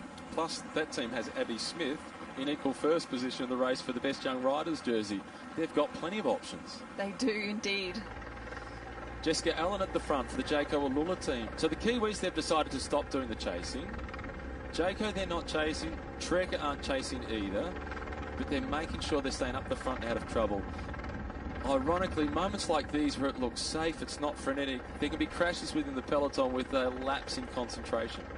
Some of these moments are the more dangerous part of the races, ironically, because everyone's just a bit more relaxed and suddenly you're in a position in the bunch that you didn't really mean to be in, or someone has their head down and there's something on the road that gets hit. So you do have to be paying attention the whole time, and that's a big part of your preparation as a cyclist. You don't have to just be physically fit enough to be out there racing for 3 or 4 hours. You have to be mentally fit as well to concentrate for that long. The easier they ride at this point of the race, the harder the approach will be to the corkscrew. With this tempo in the peloton, does it make the nerves build even more so than if they were going quite hard at this point? Yes, Matt, there's a few riders here that are wishing that one of the top 3 teams would just take a bit more control of the peloton, because everyone knows how fast and crazy it's going to be once they hit that gorge road and go through those fast winding roads descending down to the bottom of the corkscrew. So it's going to be a full lead out. It's going to be pretty wild. They're going to be really using it as a lead out almost. Those lead out trains will be charging ahead, a bit of a drag race all the way down the gorge road.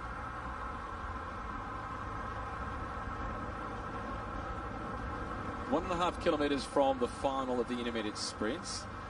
Ice in a stocking. For all the technology in cycling, there's little that is more effective than that. That is one of the most classic things you see in cycling in the summertime. The European races also get pretty hot, especially races like the Giro Rosa. So no matter what country you're in, you've got your Swannies, or even sometimes your mechanics going to the local shops and buying a few packets of women's stockings, because we use them, we cut them up and use them for little ice packs because they're disposable. So the riders will keep them in their jerseys for the whole stage and throw them in the bin afterwards, or they can chuck them out when they get to those waist zones in the race as well. You can see the white on the head stem of the bike of Lucy Stewart. There's also similar taping on the bike of Gina Ricciardo at the front. Information on there, really important for them in terms of key moments in the race. What sort of stuff did you put on the head stem so as you could just simply look down and get an understanding of what was about to happen in the race? That's a great pickup, Matt. Many riders love to use the strapping tape or the sports tape on their handlebars, and they'll write notes. So for many riders, it's some of those key points of the race. And you can see that they're riding past the very famous giant rocking horse. I don't think they would have made a note of that on their handlebars, but it's still cool to ride past. Biggest rocking horse in the world. It is 6 stories high.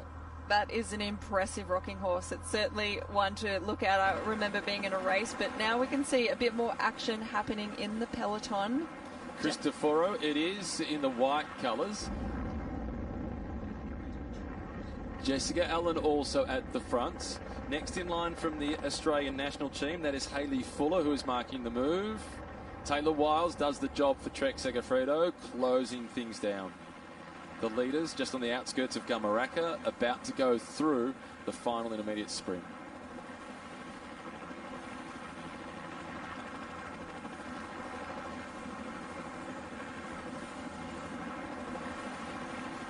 Really simple, concise information that the riders do put on the top of the handlebars, or the head stem connecting the handlebars to the bike.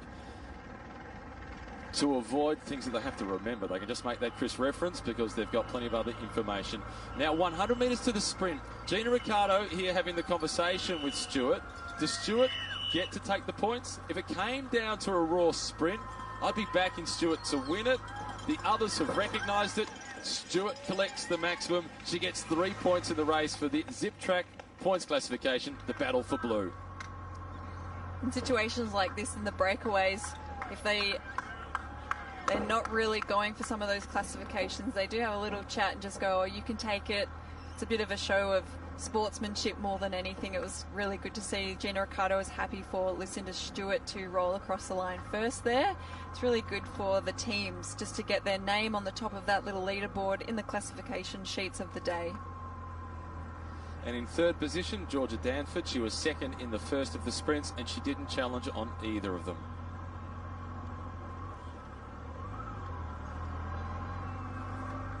Just on 30 kilometres remaining, the 3 leaders have gone through the final intermediate sprint.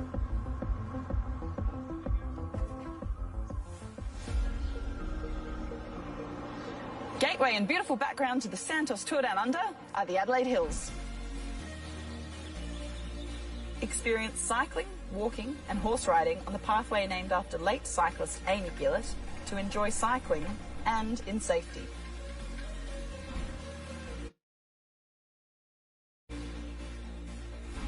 The Adelaide Hills is the land of the long lunch and cellar surprises. Artisan bakeries producing fresh sourdough and pastries. The Adelaide Hills is celebrated for its stunning natural environment and gorgeous townships. Oh, what a perfect day out! What do you reckon we should do next, boys? Ice cream!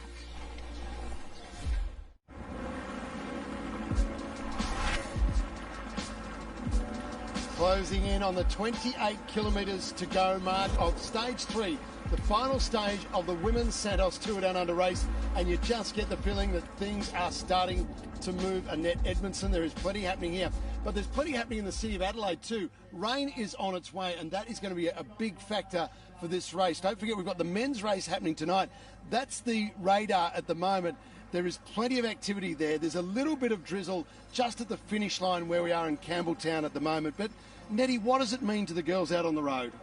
Yeah, this isn't a great sign because it hasn't rained here in Adelaide for a while, which means that as soon as there's a sprinkle of rain, and if it's been a while, it means that the roads can be very slippery. So there's the oil and there's the rubber from the cars, and we do have a forward resource car in part of the Tour Down Under convoy, so they'll make sure that the debris is out of the way, but they can't confirm as to whether it will be slippery or not. So that's the risk that the riders are going to have to take. I'm sure that they're going to be in ones and twos down that hill, so they're going to be moving quickly. So this is where you're going to have to know the descent and make sure you make some smart choices, because you want to risk, but you don't want to risk it all. So hopefully our women can stay safe out there. And Nettie, put your assistant race director's hat on for us again. For the men tonight, the prologue, what does that mean? Yeah, so that's also a bit of a problem because they've got a very technical circuit along the river. They'll be bouncing up onto some footpaths and back onto the road, so they'll be pushing the limits in a very short, sharp, fast-paced prologue. Sorry, it's a short time trial, so it's against the clock. They'll all be on road bikes, but they'll have their fancy wheels in, the fancy tyres, but all of the mechanics will be making sure that they make the right choices because, anything can happen, and as I said before, if it's a bit of a sprinkle of rain, it can be very slippery. So if it rains, hopefully it dries up in time for the boys, but yeah, it could make for some exciting racing. Yeah, that's probably the good news at the moment, is that we're only going to sprinkle here at the finish line at the moment, and the temperature is still high, so hopefully it will. If it doesn't rain too heavily, it will dry up pretty quickly. All right, let's get you back out onto the road now. We're really getting to the very business end of this final stage of the Santos Women's Tour Down Under. Here's Gracie and Matt.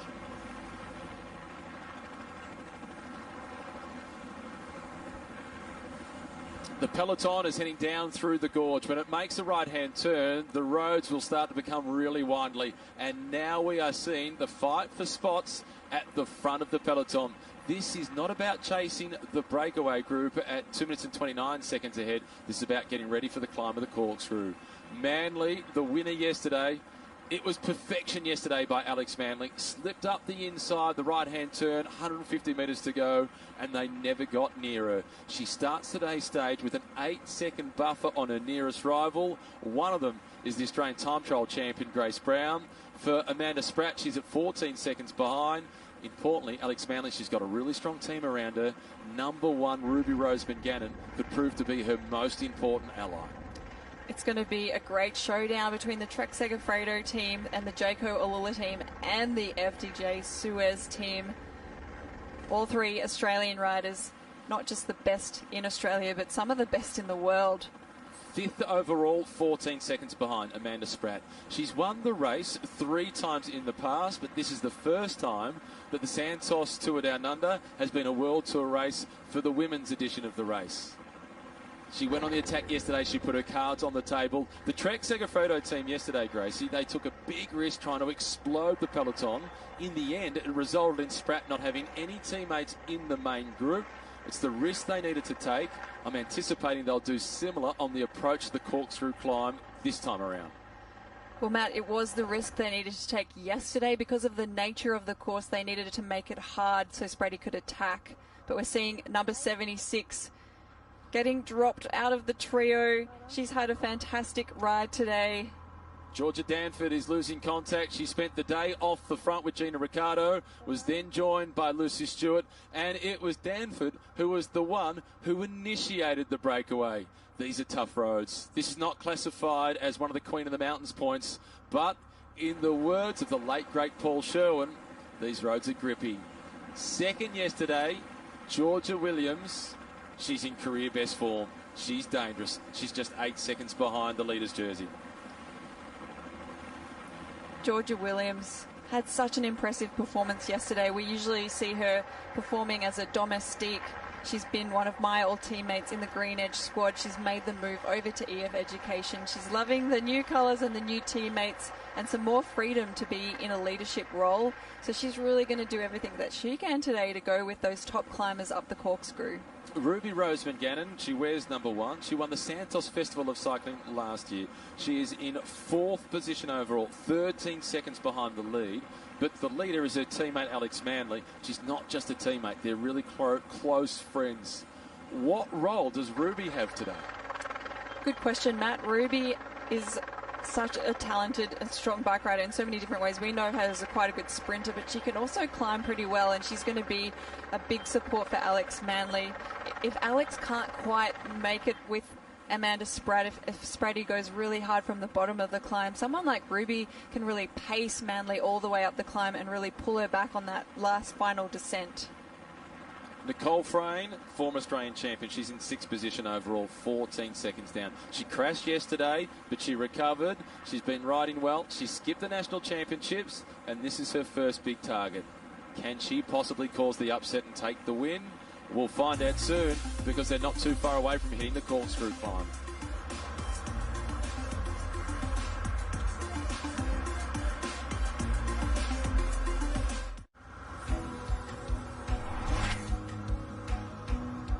Just about to clock over 23 kilometres to go on stage 3, the final stage of the Women's Santos Tour Down Under.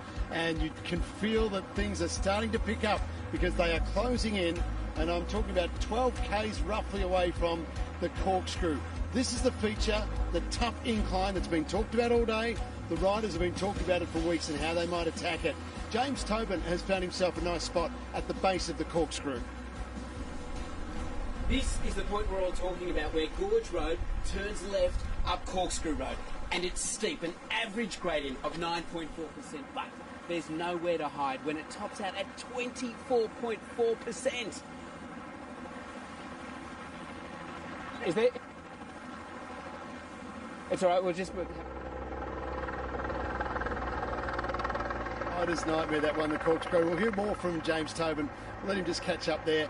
In the meantime, we are now just over 22 kilometres away from the finish here in Campbelltown. About 12 kilometres from that dreaded corkscrew. And as you can see, things are picking up in the bunch. The intensity has just gone up a notch or two. Let's get you back to Gracie and Matt. Often delivers her best results when she's got her back to the wall. The first edition of the Cadet Evans Great Ocean Road Race, 2015, she didn't have a contract. She got the win. Then she got a contract.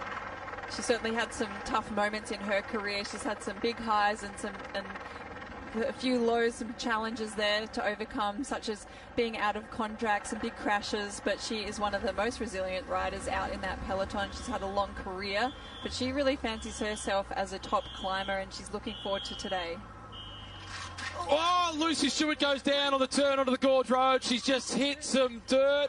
The wheel has gone out from underneath her, and that is warning signs to the rest of the peloton. Loose, composed, quickly getting organised. She's not rattled. She's fallen before, and she's bounced straight back. Go. Go. That information will be rattling through race radio back to the peloton, and there'll be a battle to be up the front and take a clean look at the line through the corner.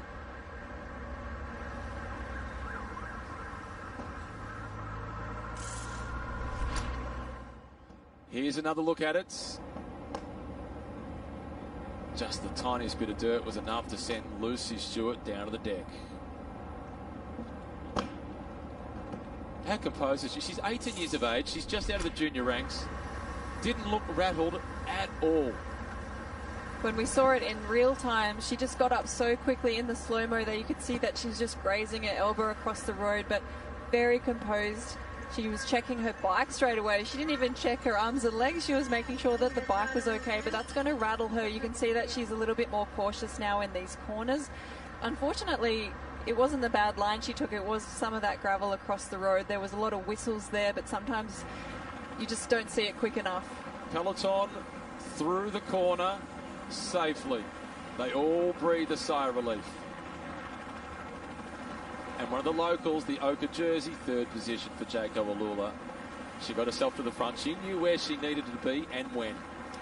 Alex Manley knows these roads very well. She grew up in the Adelaide Hills, but she's got some really good teammates supporting her. Georgia Baker already spending a lot of time in the Adelaide Hills as well, training with Alex. She knows these roads very well. She's being a great pilot there on the front. Amber Pate, they're all making sure they're staying around the Ochre jersey wearer Alex Manley, keeping her out of the wind, out of trouble, trying to save as much of her energy before this climb. She needs to climb with the best here, and she needs to do everything she can to get to the line in the best possible position. And for the breakaway, for Gina Ricciardo, even though she wasn't the one that fell, she's losing a big chunk of time now because she is 1 as opposed to 2 versus the entire peloton. From what moments ago was a 2-minute breakaway, has quickly dropped down to 1 minute and 21 seconds.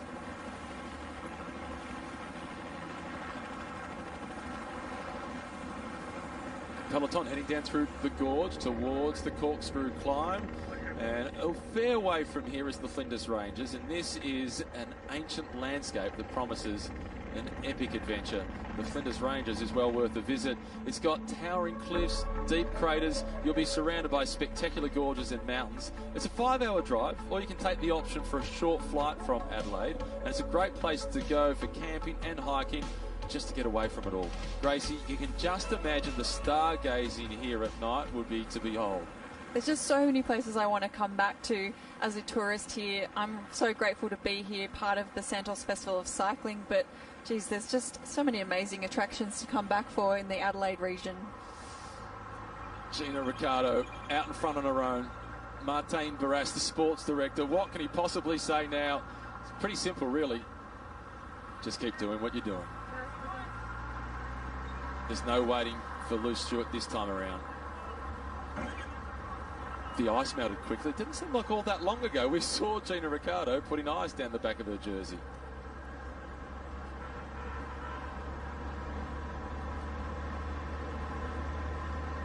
The bump that you can see at the bottom of her jersey towards the top of her nicks, race radio, so she's got the communication back to the team car when they're not able to get to her in person. Many riders like the radio a bit further up. Depends what kit that you have, the company that makes your outfit, because they have little radio pockets in there, either at the top or at the bottom of the nick, sometimes in the jersey. But every rider in this peloton has a race radio. They get their information from their team director back in the car, and that director gets a bit of extra information from the commissaires in the number 1 lead car in the convoy. So anything that needs to be relayed to the riders, such as road conditions, any obstacles coming up, but also other course information. There's a big important corner coming up, such as this turn into the corkscrew. They're given kilometre information so they can be fully prepared. And one of the key bits of information they'll be providing now is that it's just a smidgen over 9 kilometres before they hit the start of the corkscrew climb. Final climb of the race. The FX Queen of the Mountains jersey. It's a Category 1 climb. Amanda Spratt, she leads that classification. There she is on the right of the screen, the white jersey with the green dots, sitting behind her teammates. But it's not the FX Queen of the Mountains jersey that she's hunting today, Gracie Elvin. She is hunting the ochre jersey being worn by Alex Manley. And Spratt showed yesterday she's the best climber in the race, but is she good enough to take back 14 seconds? I think everyone in the peloton believes that Spratty is the one to beat today. She needs to have that 15-second advantage over the top of the climb, but even if she can just maintain it to 5 seconds, she'll get a 10-second bonus on the finish line today. So it's about the real-time gaps that they're getting on the road, but it's also sometimes going to be coming down to some of those time bonus seconds on the finish line. Alex Manley needs to make sure she minimises any time gaps so she can get some of those extra bonus seconds on the line. It's such a game out there. It's such a chess on wheels, as we like to call it, and the Jayco Alula team are doing everything that they can to support Alex Manley, but I think we're going to see a spread attack as soon as they hit the slopes of the corkscrew climb. And FDJ, they're coming forward. They're the team with the red and blue colours right in the middle of the road. Look for the blue shoes. That's Grace Brown. She sits in second position. Spratty for so long was famous for her blue shoes. This is Dunfoot. She was the original rider to break away. She was the one that created the move. She's now been caught. 2 are still surviving out in front. Stewart and Ricciardo. Great ride by Danford today. She can be really proud of her efforts and the Coupe team. Oh, we just spotted the back of the peloton as Danford is slipping out the rear of the peloton. saw in the colours of Bridge Lane, Emily Watts is just losing contact, but she's still in the race after a horrible crash yesterday.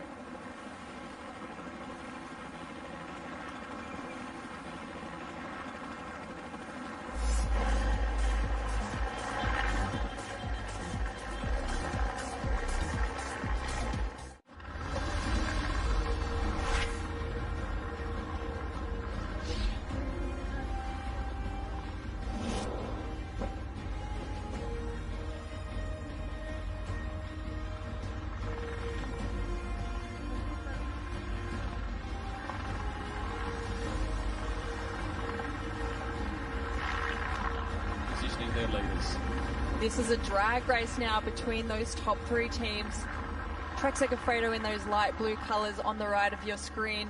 You can see Taylor Wiles, the American rider. She's also got the suffer face going. You can just see how fast they're going now. They're using these last opportunities as the road goes up just a touch before they start descending very fast. You won't really be able to change your position much once they get into those very fast roads descending through Gorge Road.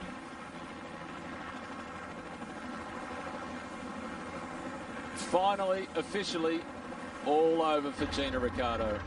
A red number must await for the most combative. And she's still fighting for a spot at the front of the peloton. She's caught, but she's not surrendering. No, she has done such a good job today, and she's slipped right in there. She doesn't want to be out of this race. It's also safer to be in the front here as they're twisting through these faster, winding roads. This is quick and it's nervous. There's the anticipation for the climb to come and being in the right position when they hit the base of the climb. It's only a short climb, 2.3 kilometres in length, averages more than 9% the gradient, but it has a brutal 24.5% gradient on it, and that can snap the legs, and it could snap the hopes of one of the contenders. Number 2, Alex Manley. She's not known as a climber, but she does climb well. She's more renowned as a sprinter. She showed her fast legs yesterday. This is a big opportunity for her to win her home race. And you're low in the middle in the Australian colours, trying to position Nicole Frayne up towards the front. Nicole's well positioned overall, 6th place, 14 seconds off the Oka. It's Georgia Baker coming to the front for the Joko Alula team. She's trying to put her teammate Alex Manley in a good position, trying to keep her teammates up there. FDJ has done a big turn, trying to put Grace Brown into the front of the race. They're just going to keep leapfrogging each other with these lead-out trains. Kangaroo Creek Reservoir, as you can see, completed in 1969. It's almost 20,000 megalitres of water stored within the reservoir, used to maintain the Hope Valley Reservoir levels. No chance for the peloton to enjoy it. Number 3, Pate. She's been fantastic. So too is number 5, Georgie Howe. Number 21, Grace Brown. Silver medalist from the World Championships last year. That was in the individual time trial. Just 7 seconds off the rainbow jersey. She's one of the best in the world. I like this by Georgia Baker. They worked for Baker on stage 1. She finished 3rd. This time around, she's working for the others on the team. They are screaming through these roads now, Matt. They are probably starting to touch almost up to 60k an hour. They're still pedaling. They're not freewheeling yet, but there's some pitches that they've ridden up earlier today that they're going to be flying down. They can be hitting speeds of over 80k an hour on parts of this road. I'm watching the white jersey shuffle her way through the peloton. That's Henrietta Christie. She's the leader of the Zwift Best Young Rider classification. She has Abby Smith from EF Education and Ella Wiley from Team New Zealand on equal time. That will be a race within the race. You're spot on, 85 k's per hour. That's exactly what they're doing. 5 kilometres to the Queen of the Mountains. Number 16, Sanguinetti, brilliant sprinter from Trek Segafredo. This, though, is not a day for the sprinters. She's protecting Sprats. There's Amanda Spratt in the FX Queen of the Mountains jersey. Really tight left-hand turn coming up.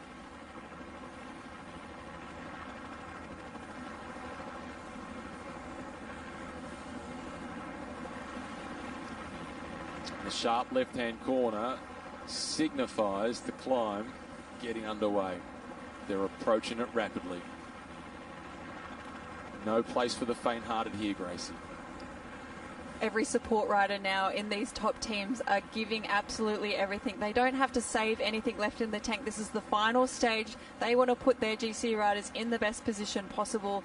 This lead out is pretty much like a lead out going into a sprint, but it's just into a corner, because that's how important this left-hand corner is and how important the corkscrew climb is. Could prove to be a key moment. Lisa Klein, in fact, it's Loretta Hansen, who's second in line for Trek Segafredo, with Spratt behind her. There's the left-hand turn. The front of the race, all through it safely. Alex Manley is in a good position. She sits in second spot. She is marking Loretta Hansen. Spratt is on race radar with conversation. Blue shoes to the left of the screen for FDJ. That's Brown. Her teammates have the throttle open. They're doing everything they can to make this climb hard to try and dislodge Alex Manley. The motorbikes can't get out of the way quickly enough. Loretta Hansen is making the call. Go, go, go. Get out of the way. We are flying. This is a fantastic setup by Loretta Hansen. She's drawn out one of the FDJ riders. She's gone quicker than she anticipated. The chase is now on by Maggie Coles-Lister. That's for the ZAF cycling team. They are aiming to set up Danny DiFrancesco. The climb is about to start. It's Loretta Hansen, number 12, and Eugenie Duval from the FDJ team. Eugenie was a fantastic support for Grace Brown yesterday. She's just sitting on the wheel. Loretta Hansen is digging deep, but this is the setup for Amanda Spratt. Now it's the Canadian national champion going to the front. Noskova is her teammate who sits behind her. DiFrancesco can't be too far away.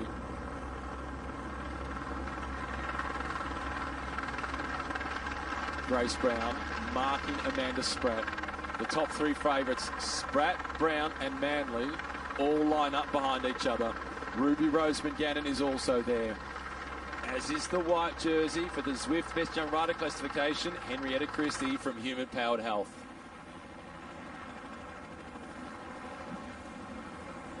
It's Brodie Chapman that is now setting the pace. She got out of the saddle there. She's winding it up. Amanda Spratt on her wheel. They are making it so painful for everyone else. What they're doing is setting such a high pace, they're preventing other attacks, but they're also just turning the screws on other riders that are not as strong as Amanda Spratt in the climb. We're going to see an attack from Amanda Spratt shortly, but Brodie Chapman is going to go at a really strong pace for as long as she can. It's not a question of if for Spratt to attack, it's just a matter of when. The steep part is still to come. DiFrancesco has moved forward. Chapman, Spratt, followed by Brown.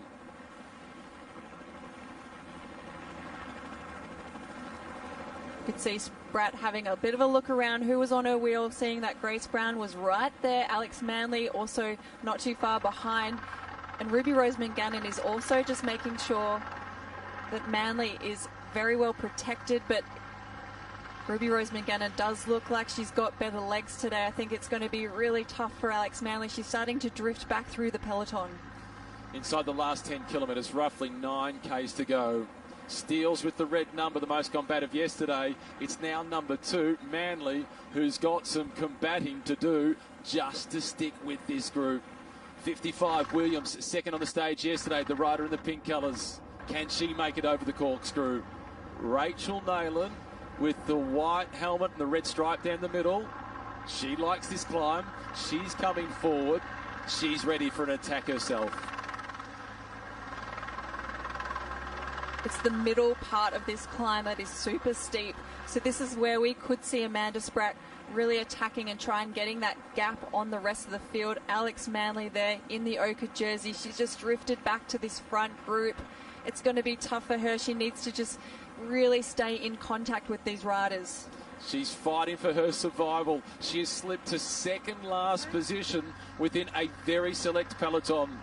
Ina Teutenberg, the sports director for Trek Segafredo, will be passing on the message. The ochre jersey is starting to look vulnerable.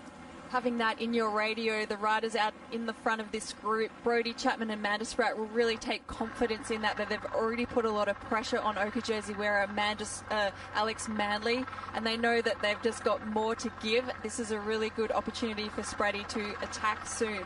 They're yet to hit the steep part. They haven't reached the switchbacks. The Kiwi, Wiley in the black colours, the diminutive climber, she's still in this group. Two riders from ZAF, Nicola Noskova, Danny Di Francesco, they're in the group. The only rider from the Australian national team, it's not Nicole Frayne, it's Rachel Nayland. She was moving forward earlier, looking ready for an attack. She's now slipping back just a little. Manley grimacing at the back of the group. Number 2, the race leader, yesterday's stage winner. These are not signs that would be filling her support crew with confidence. And Ruby Rose McGannon, her teammate, has been given the green light to stay at the front. Brodie Chapman has just gotten off the front now, which means that Amanda Spratt is taking this moment to dig even deeper, and she's put a lot of pressure on this group. She's moving away off the front. Hats off to number 13, the Australian champion. She laid it all out there, not for herself. She did that for a teammate, and here she goes. It's the Spratt attack. She did it yesterday. She was caught near the end. She's got a small gap. It's Brown who is chasing. 1.3 kilometres to the top of the climb. That's 1,300 metres of opportunity for Spratt. Spratt is gaining quite a good gap already. She needs about 10 or 15 seconds over her contenders over the top of this climb. It looks like she is going to be dragging them out. Grace Brown there, the second best climber out of this group, but she's just not able to stay in contact with Spratt's rear wheel, but she's certainly digging deep. Grace Brown's more of a diesel engine. She knows that if she just really digs in there and just maintains her own pace, she can keep Spratt in contact. Alex Manley, her hopes of taking home the Oka jersey to the suburbs of Adelaide are slipping away. 25% gradients as they make their way through the switchbacks of the corkscrew climb. Spratt and Brown, they're almost together. At the start of the day, Amanda Spratt was 14 seconds behind the leader's jersey. Brown was 8 seconds behind. So the gap between those two, just 6 seconds. And it's Brown who is now the virtual race leader. Spratt taking the outside of the corner, washing away 1 or 2% of the gradient. Grace Brown is clawing back that gap to Amanda Spratt. She knows the kind of watts that she needs to hold it at. She's just clicked a gear a little bit easier. She's giving her legs just a bit more respite. She's still keeping the power on. She's certainly very much in the hurt box. Amanda Spratt has really put the hammer down. Everyone else is just in pieces behind. This is a battle between Australia's two best, two of the best in the world. Spratt, a silver medalist at the World Championships in the road race. Brown, silver medalist in the individual time trial at the World Championships. Brown has got that time trialing ability to ride to her own rhythm, not get overly distracted by Spratt. She knows where the red zone is. She's flirting with it now, but once they get to the top of this climb, it is a rapid descent to the finish line. The gear ratio for Spratt tells the story of a climb that would feel like a wall. So good to see her back towards her best. Spratt took a look over that right shoulder. She could see that gap growing to Grace Brown. That's just given her more confidence. You could just see those extra watts there going through the pedals. She knows that she can ride away with this if she can just keep it going. She is in her absolute red zone now, but she is a class bike rider. She's a great climber. She knows how deep she can go. And she's in her element. This is the favoured hunting ground for Amanda Spratt. Mum and Dad have made the trip across to watch her up close and personal in Adelaide. Like all of her support crew, they'll be nervously watching for what the gap is when she hits the top of the climb. For the FX Queen of the Mountains classification, Spratt will go out the winner of that. It's the Oka, though, that she wants the most. And it's turning into a race between her and Grace Brown. Plenty of the locals, they've made the trip out on the bike. Good spot to stop. It's a tough climb. It's such a tough climb. I remember doing this in training a few times and always hating it. It's impressive to see the speed at which Amanda Spratt is going up there today. I wonder if she's even going to take the Strava QOM. Oh, she's got 200 metres to go to the top. She needs every second she can possibly get, because on the way down to the finish line, she'll be going into battle with one of the world's best time trialists, the silver medal from the Worlds in Wollongong 2022. Rough calculation is 17 seconds back to Grace Brown. Similar to what we saw at the top of the climb yesterday to Mount Lofty.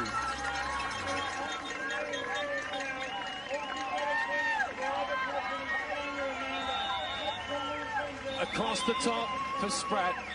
She collects the points for the FX Queen of the Mountains classification, and she gets a handful of left, and she goes on the big chain ring. The charge is now on to the finish line. What will the gap be back to Brown?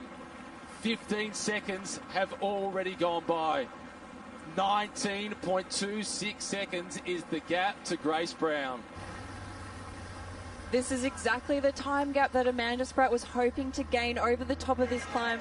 She's a really good descender as well, so it's going to be really difficult for Grace Brown to claw back any extra seconds, especially this bunch as well that is chasing behind. And in that chasing group, the top three for the Zwift Best Young Rider classification, all of them together. That's a big race. And just a moment ago, the former race leader, virtually on the road, Alex Manley, went over the top of the climb. She's at more than 30 seconds behind. Surely she can't get that back. She might be able to retain a spot on the podium if she descends fast. She might be able to tag onto the back of the group, though. It depends really how that chasing group rides, if they look at each other or if they just go full gas all the way to the finish. 7 kilometres remaining. It's Spratt versus Brown in the race for the ochre jersey.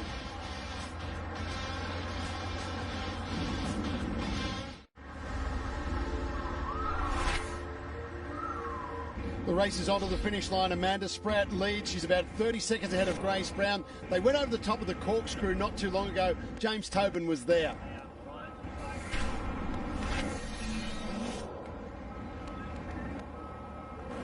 This is so exciting. We're on the last corner here before the Queen of the Mountain. Amanda Spratt looking so strong. You see the pain on her face. The fans up here at the top are so loud. This is fantastic. She's in the FX Queen of the Mountain jersey and she crests this incredible corkscrew road. First, look at the fans. They have come out to see their hero and she has delivered. Great crowd. Now on to the rocketing finish. Let's get back to our commentators, Gracie Elvin and Matt Keenan. Hold on tight.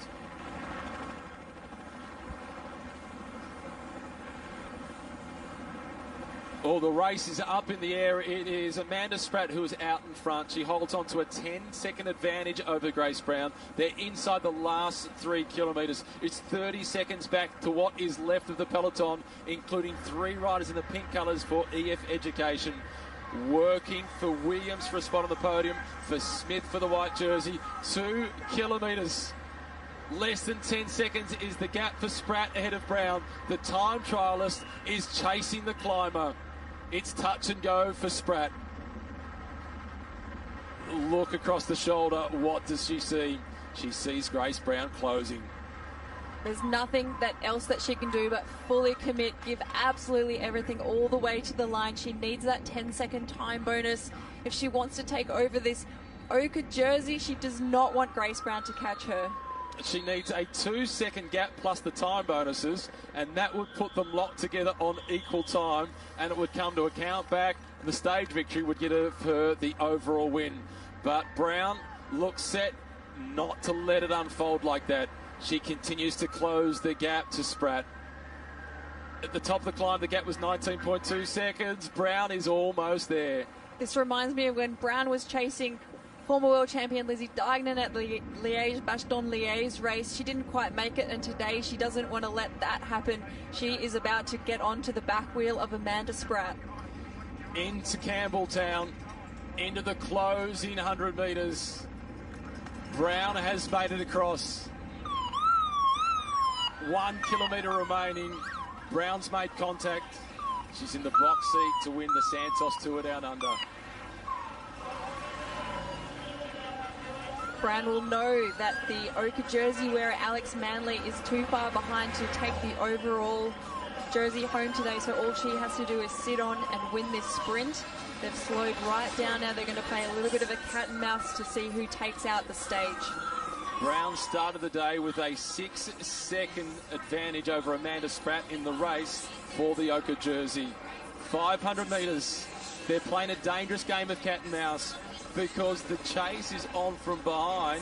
Georgia Williams could still be in with a chance to steal this race, because the pink colours of EF Education, they are chasing. 400 metres. Spratt still on the front. A cold game of poker being played by Brown. 200 metres to go. They'll survive.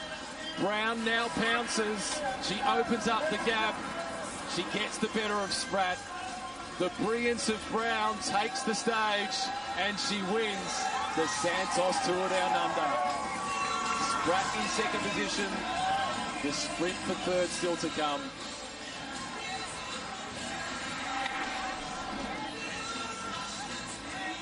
Spratt the first to congratulate Brown.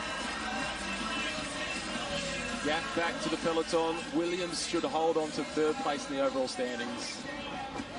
Brown now waits for her teammates, because they've been a huge, huge part of the victory. The celebrations commence. What a performance by Grace Brown. She knew that she was going to have such a tough day on the corkscrew climb, trying to keep up with any attack from Amanda Spratt. There was a gap over the top, but she was able to just hold that power, descend really quickly, only making it to Spratt in those last couple of kilometres, and then they were playing cat and mouse, looking like they could have even been caught by the chase group behind. Grace Brown hitting out very early with 200 metres to go, but she's just so strong.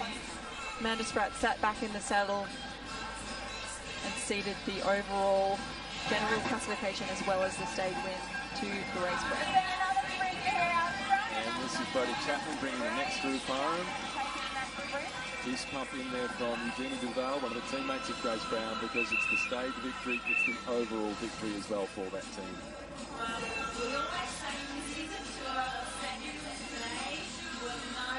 She was so close to the national championships in the road race. She was second there. She then won the individual time trial. This is a big, big victory for Grace Brown and for her French team. Let's get down to the stage winner, the race winner. Here's Grace Brown.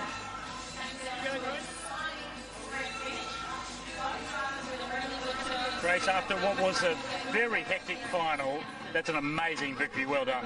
Yeah, I'm really pleased.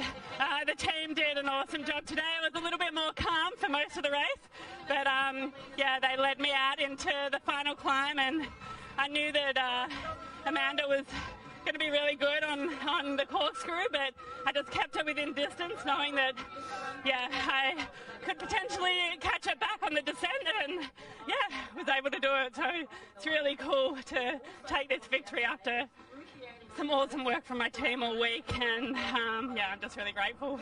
Well, it wasn't just a tough climb to try and stay in contention with Amanda. You had to descend out of your skin to make sure you caught up with her. Yeah, I had to keep pushing on the descent. There was no freewheeling, that's for sure.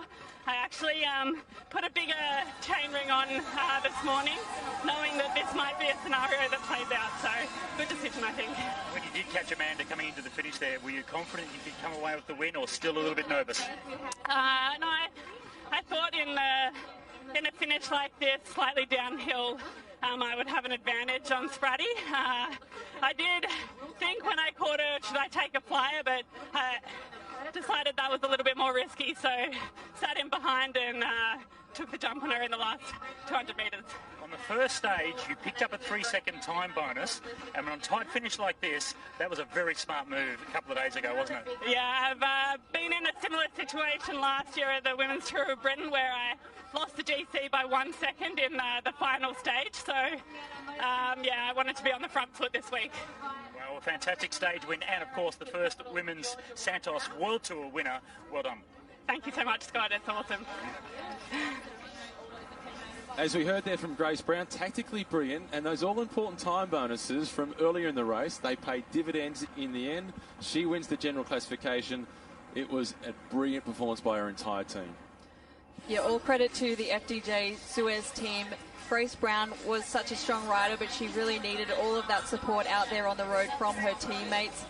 But she was saying how important it was to have that descent as well after the climb. If the race had finished at the top of the corkscrew, Spratty would have been the overall winner, but because they had that extra 7.5 kilometres, she was able to do everything that she could, use that advantage to get back to Sprat and take it out in that final sprint. So she's just so elated. This is a really big result for Grace and the team. Getting congratulated by former teammate there, Brodie Chapman. They're really happy for each other. Most of these ladies in their first Women's World Tour race, and of course the first Women's World Tour race for the... She tried to prevent that from happening, but she shows her class by congratulating Grace Brown. They're good friends as well. Here are the results from the stage. Grace Brown getting the win ahead of Amanda Spratt. 13 seconds. Georgie Williams, breathing third. She was second yesterday. Danny DiFrancesco was fourth. Then Ruby Roseman Gannon. Rachel Nayland. Henrietta Christie. That will be enough for her to hold on to the Best Young Riders classification. Claire Steels, Krista Doble-Hickok, and then Ella Wiley in 10th position on the stage.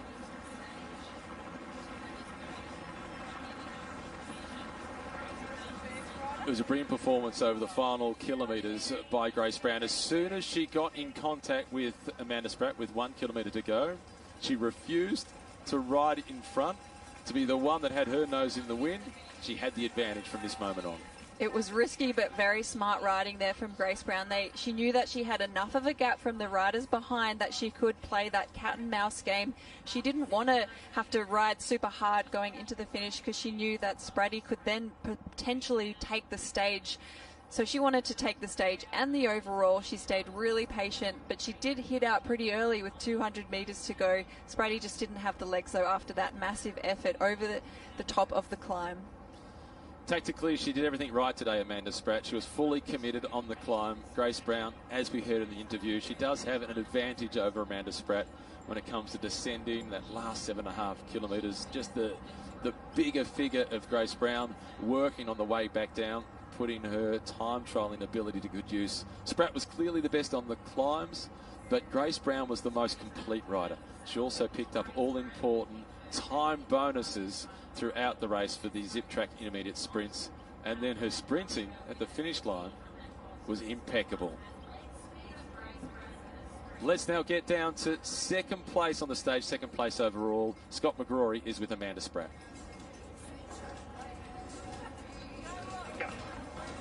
Amanda, that was a brilliant climb by you, but what a dramatic finish. You just couldn't quite hold her off. I know, we sure are making women's cycling exciting, aren't we? I think, look, I don't really have many regrets. I think my team rode amazingly well. We had a plan. They positioned me perfectly into corkscrew. Loretta went, Brodie went. I tacked exactly where I wanted. But, look, Grace had a fantastic day. I couldn't get quite as much time as what I wanted by the top, and it's never nice when you know that Grace Brown's chasing you down on a downhill like that, and I was hoping I could get there, but she caught me and forced me to stay on the front, which I wasn't very happy about, and honestly she was just stronger in the finish there. But after the injuries, the comeback over the last 18 months, it must be so rewarding to know that you're back in top form. Yeah, definitely, and I could ride away from everyone on the climb, and climbing's my thing, so it gives me a lot of confidence moving forward, and second in the first World Tour race of the season with my new team, I couldn't be happier. Spratt is back, 2023, it'll be a big one. Yeah, no, super exciting for this season with Trek Photo.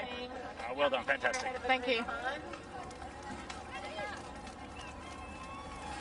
Plenty to like for Amanda Spratt. She takes a lot of positivity out of this result. Even more so, Grace Brown. She gets to celebrate with family. And there you go, Spratty, as you would normally expect from her. Big hugs from Mum Ruth. Ruth is one of the biggest cheerleaders for all of us Australians over in Europe, not just for her daughter and Grace Brown, but former teammates. Spratty and Grace know each other well. They're happy for each other's success. Franny, great to hear that she just had no regrets from today. Her team did definitely do an exceptional job in setting her up. Loretta Hanson, what a great move at the bottom of the corkscrew. Brodie Chapman in amazing form at the moment, setting her up for that attack. She just couldn't quite get that gap enough over the top. I wouldn't want Grace Brown chasing me down either. Grace Brown did it perfectly, but it was also such a tough thing for her to do, to just keep Spratt in contact all the way to the line and then beat her at the finish. Grace Brown takes the win in the general classification, 10 seconds clear of Georgia Williams. Sorry, 10 seconds clear of Amanda Spratt, as then Georgia Williams in third position at 19 seconds behind. Ruby Roseman Gannon to fourth. Doble Hickok was fifth. And Henrietta Christie, the Kiwi from Human Powered Health, sixth place overall. Let's have a look at the general classification. Now, these are provisional, but it certainly is Grace Brown who will be going out the winner for the first time ever in the history of the Santos Tour Down Under, for the women at least, a World Tour event. Provisional top 10 results: Brown on top ahead of Spratt and then Williams, followed by Ruby Roseman Gannon. Doble Hickok, brilliant climb at fifth position. Danny DiFrancesco, rock solid in sixth. Henrietta Christie, the Zwift best young rider in the race, just ahead of her compatriot Ella Wiley. She was in eighth position overall. Rachel Neylan, her last season as a professional cyclist, top 10, outstanding. And then it was Abby Smith, another one of the young riders, in 10th position overall.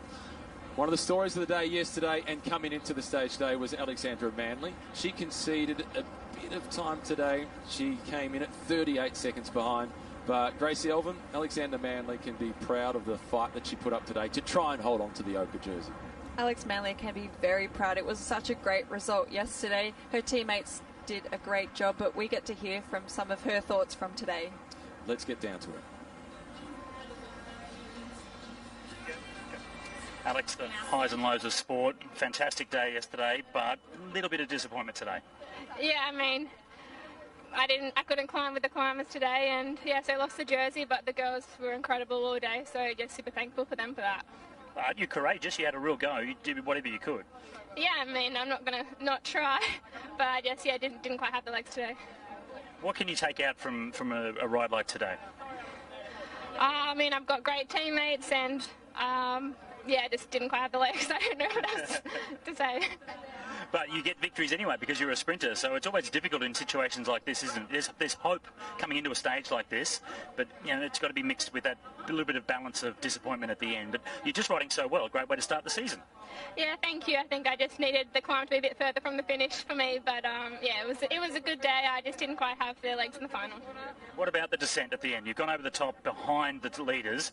It would have been hectic. You might have perhaps enjoyed it, even being such a good sprinter and tactically very good, going as fast as you could down to the finish. I mean, it was nice, but I wouldn't have minded some help. I was just off the climbers, so I had to do it by myself. So, yeah, it was fun, but I wouldn't have minded sitting on for a little bit. Yeah, well, a stage win, a day also in the leader's jersey on your home road, so it's been a fantastic couple of days. Thank you. Sounded a little disappointed, which is understandable, but she shouldn't be. She's one of the best sprinters who climbed close to being with the best climbers. Let's take a look at some of the highlights from today's stage. The Let's Go motorhomes through third and final stage, starting in Adelaide through to Campbelltown. And it was the City of Adelaide Mayor, Jane Lomax-Smith, who got them started. And it was a long neutral zone, Gracie. Very long neutral today. It was 13 kilometres and they did it quite slowly, so it was about 40 minutes of a warm-up for all of those riders before Stuart O'Grady dropped the flag. They headed up towards the Gorge Road. It was a bit of a tough start, not as aggressive as what we were expecting, but a few riders trying to break away. The bunch stayed all together past the reservoirs, and it was Kuup high-tech rider Georgie Danford that was the first to attack. Gina Ricciardo going with her straight away. Gina Ricciardo so active in this tour so far, working together very well. Gina Ricciardo getting those zip track sprint points. And the sprint for the minor placings, it was Daria Pekulik who collected third position. We then saw a brave attack by the youngest rider in the race. It was Lucy Stewart from ARA Skip Capital, and she rode across a 2-minute gap to make it 3 out in front. One of our favourite young riders from the peloton, Lucy Stewart, one of the stars of the future, showing all of the pro teams what she's made of, what her abilities are. She didn't take any rest once she made it across to that group. She rode equal turns as a trio. She even claimed the maximum zip track points for the second sprint of the day. It wasn't long after that the high-tech rider Danford was dropped from the group of 2 up the climbs heading back towards Gorge Road. And then the right-hand turn, Stewart went down, but bounced back as if she was made of rubber. It was an incredible response from such a young rider. She was quickly then caught by the peloton as the big favourites were setting themselves up for the challenge of the corkscrew. Gina Ricciardo was caught just before they made the left-hand turn, and then it was race on. It was a drag race between the top teams trying to make it to that bottom corner, but it was Trek Segafredo that set it up perfectly with Loretta Hanson and Brodie Chapman setting Amanda Spratt up to attack halfway up the climb. Amanda Spratt gaining about 20 seconds over the top of the climb to the chasing rider Grace Brown. And that was the race for the stage and for the general classification. It was with 1 kilometre remaining that Brown made contact with Spratt.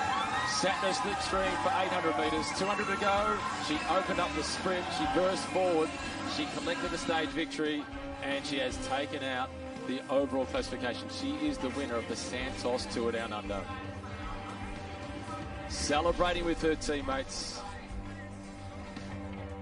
A joyous moment for FDJ Suez.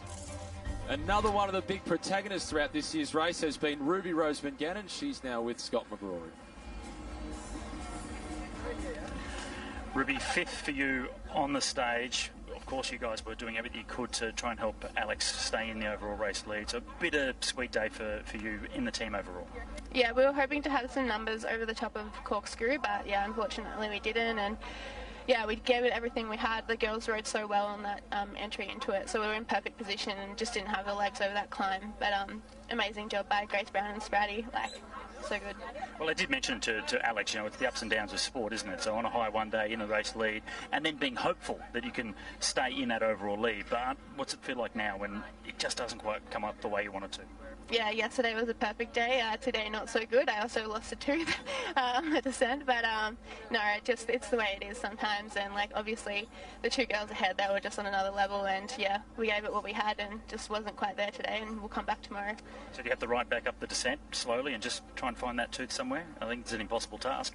No, I think I'll be off to the emergency dentist pretty soon. So yeah, it was a fake tooth anyway, but yeah, a bit unlucky.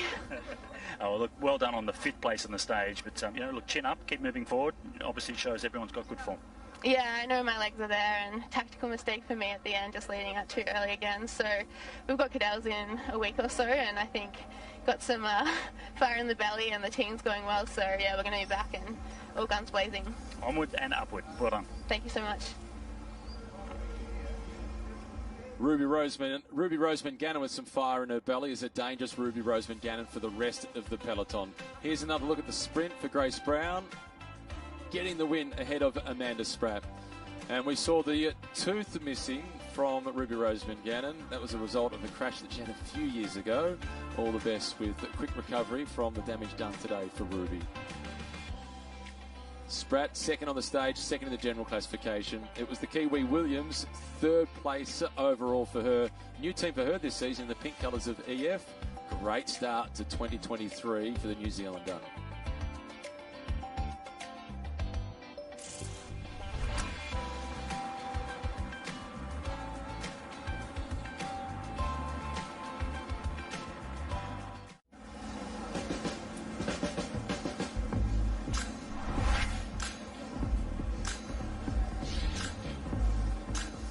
We were hoping for a great finale to the final stage of the women's Santos Down Under race, and boy, did we get it. Annette Edmondson, this race has turned it on once again, and 2 great Australians going toe-to-toe there, like 2 heavyweight fighters coming to the line. That was pretty remarkable.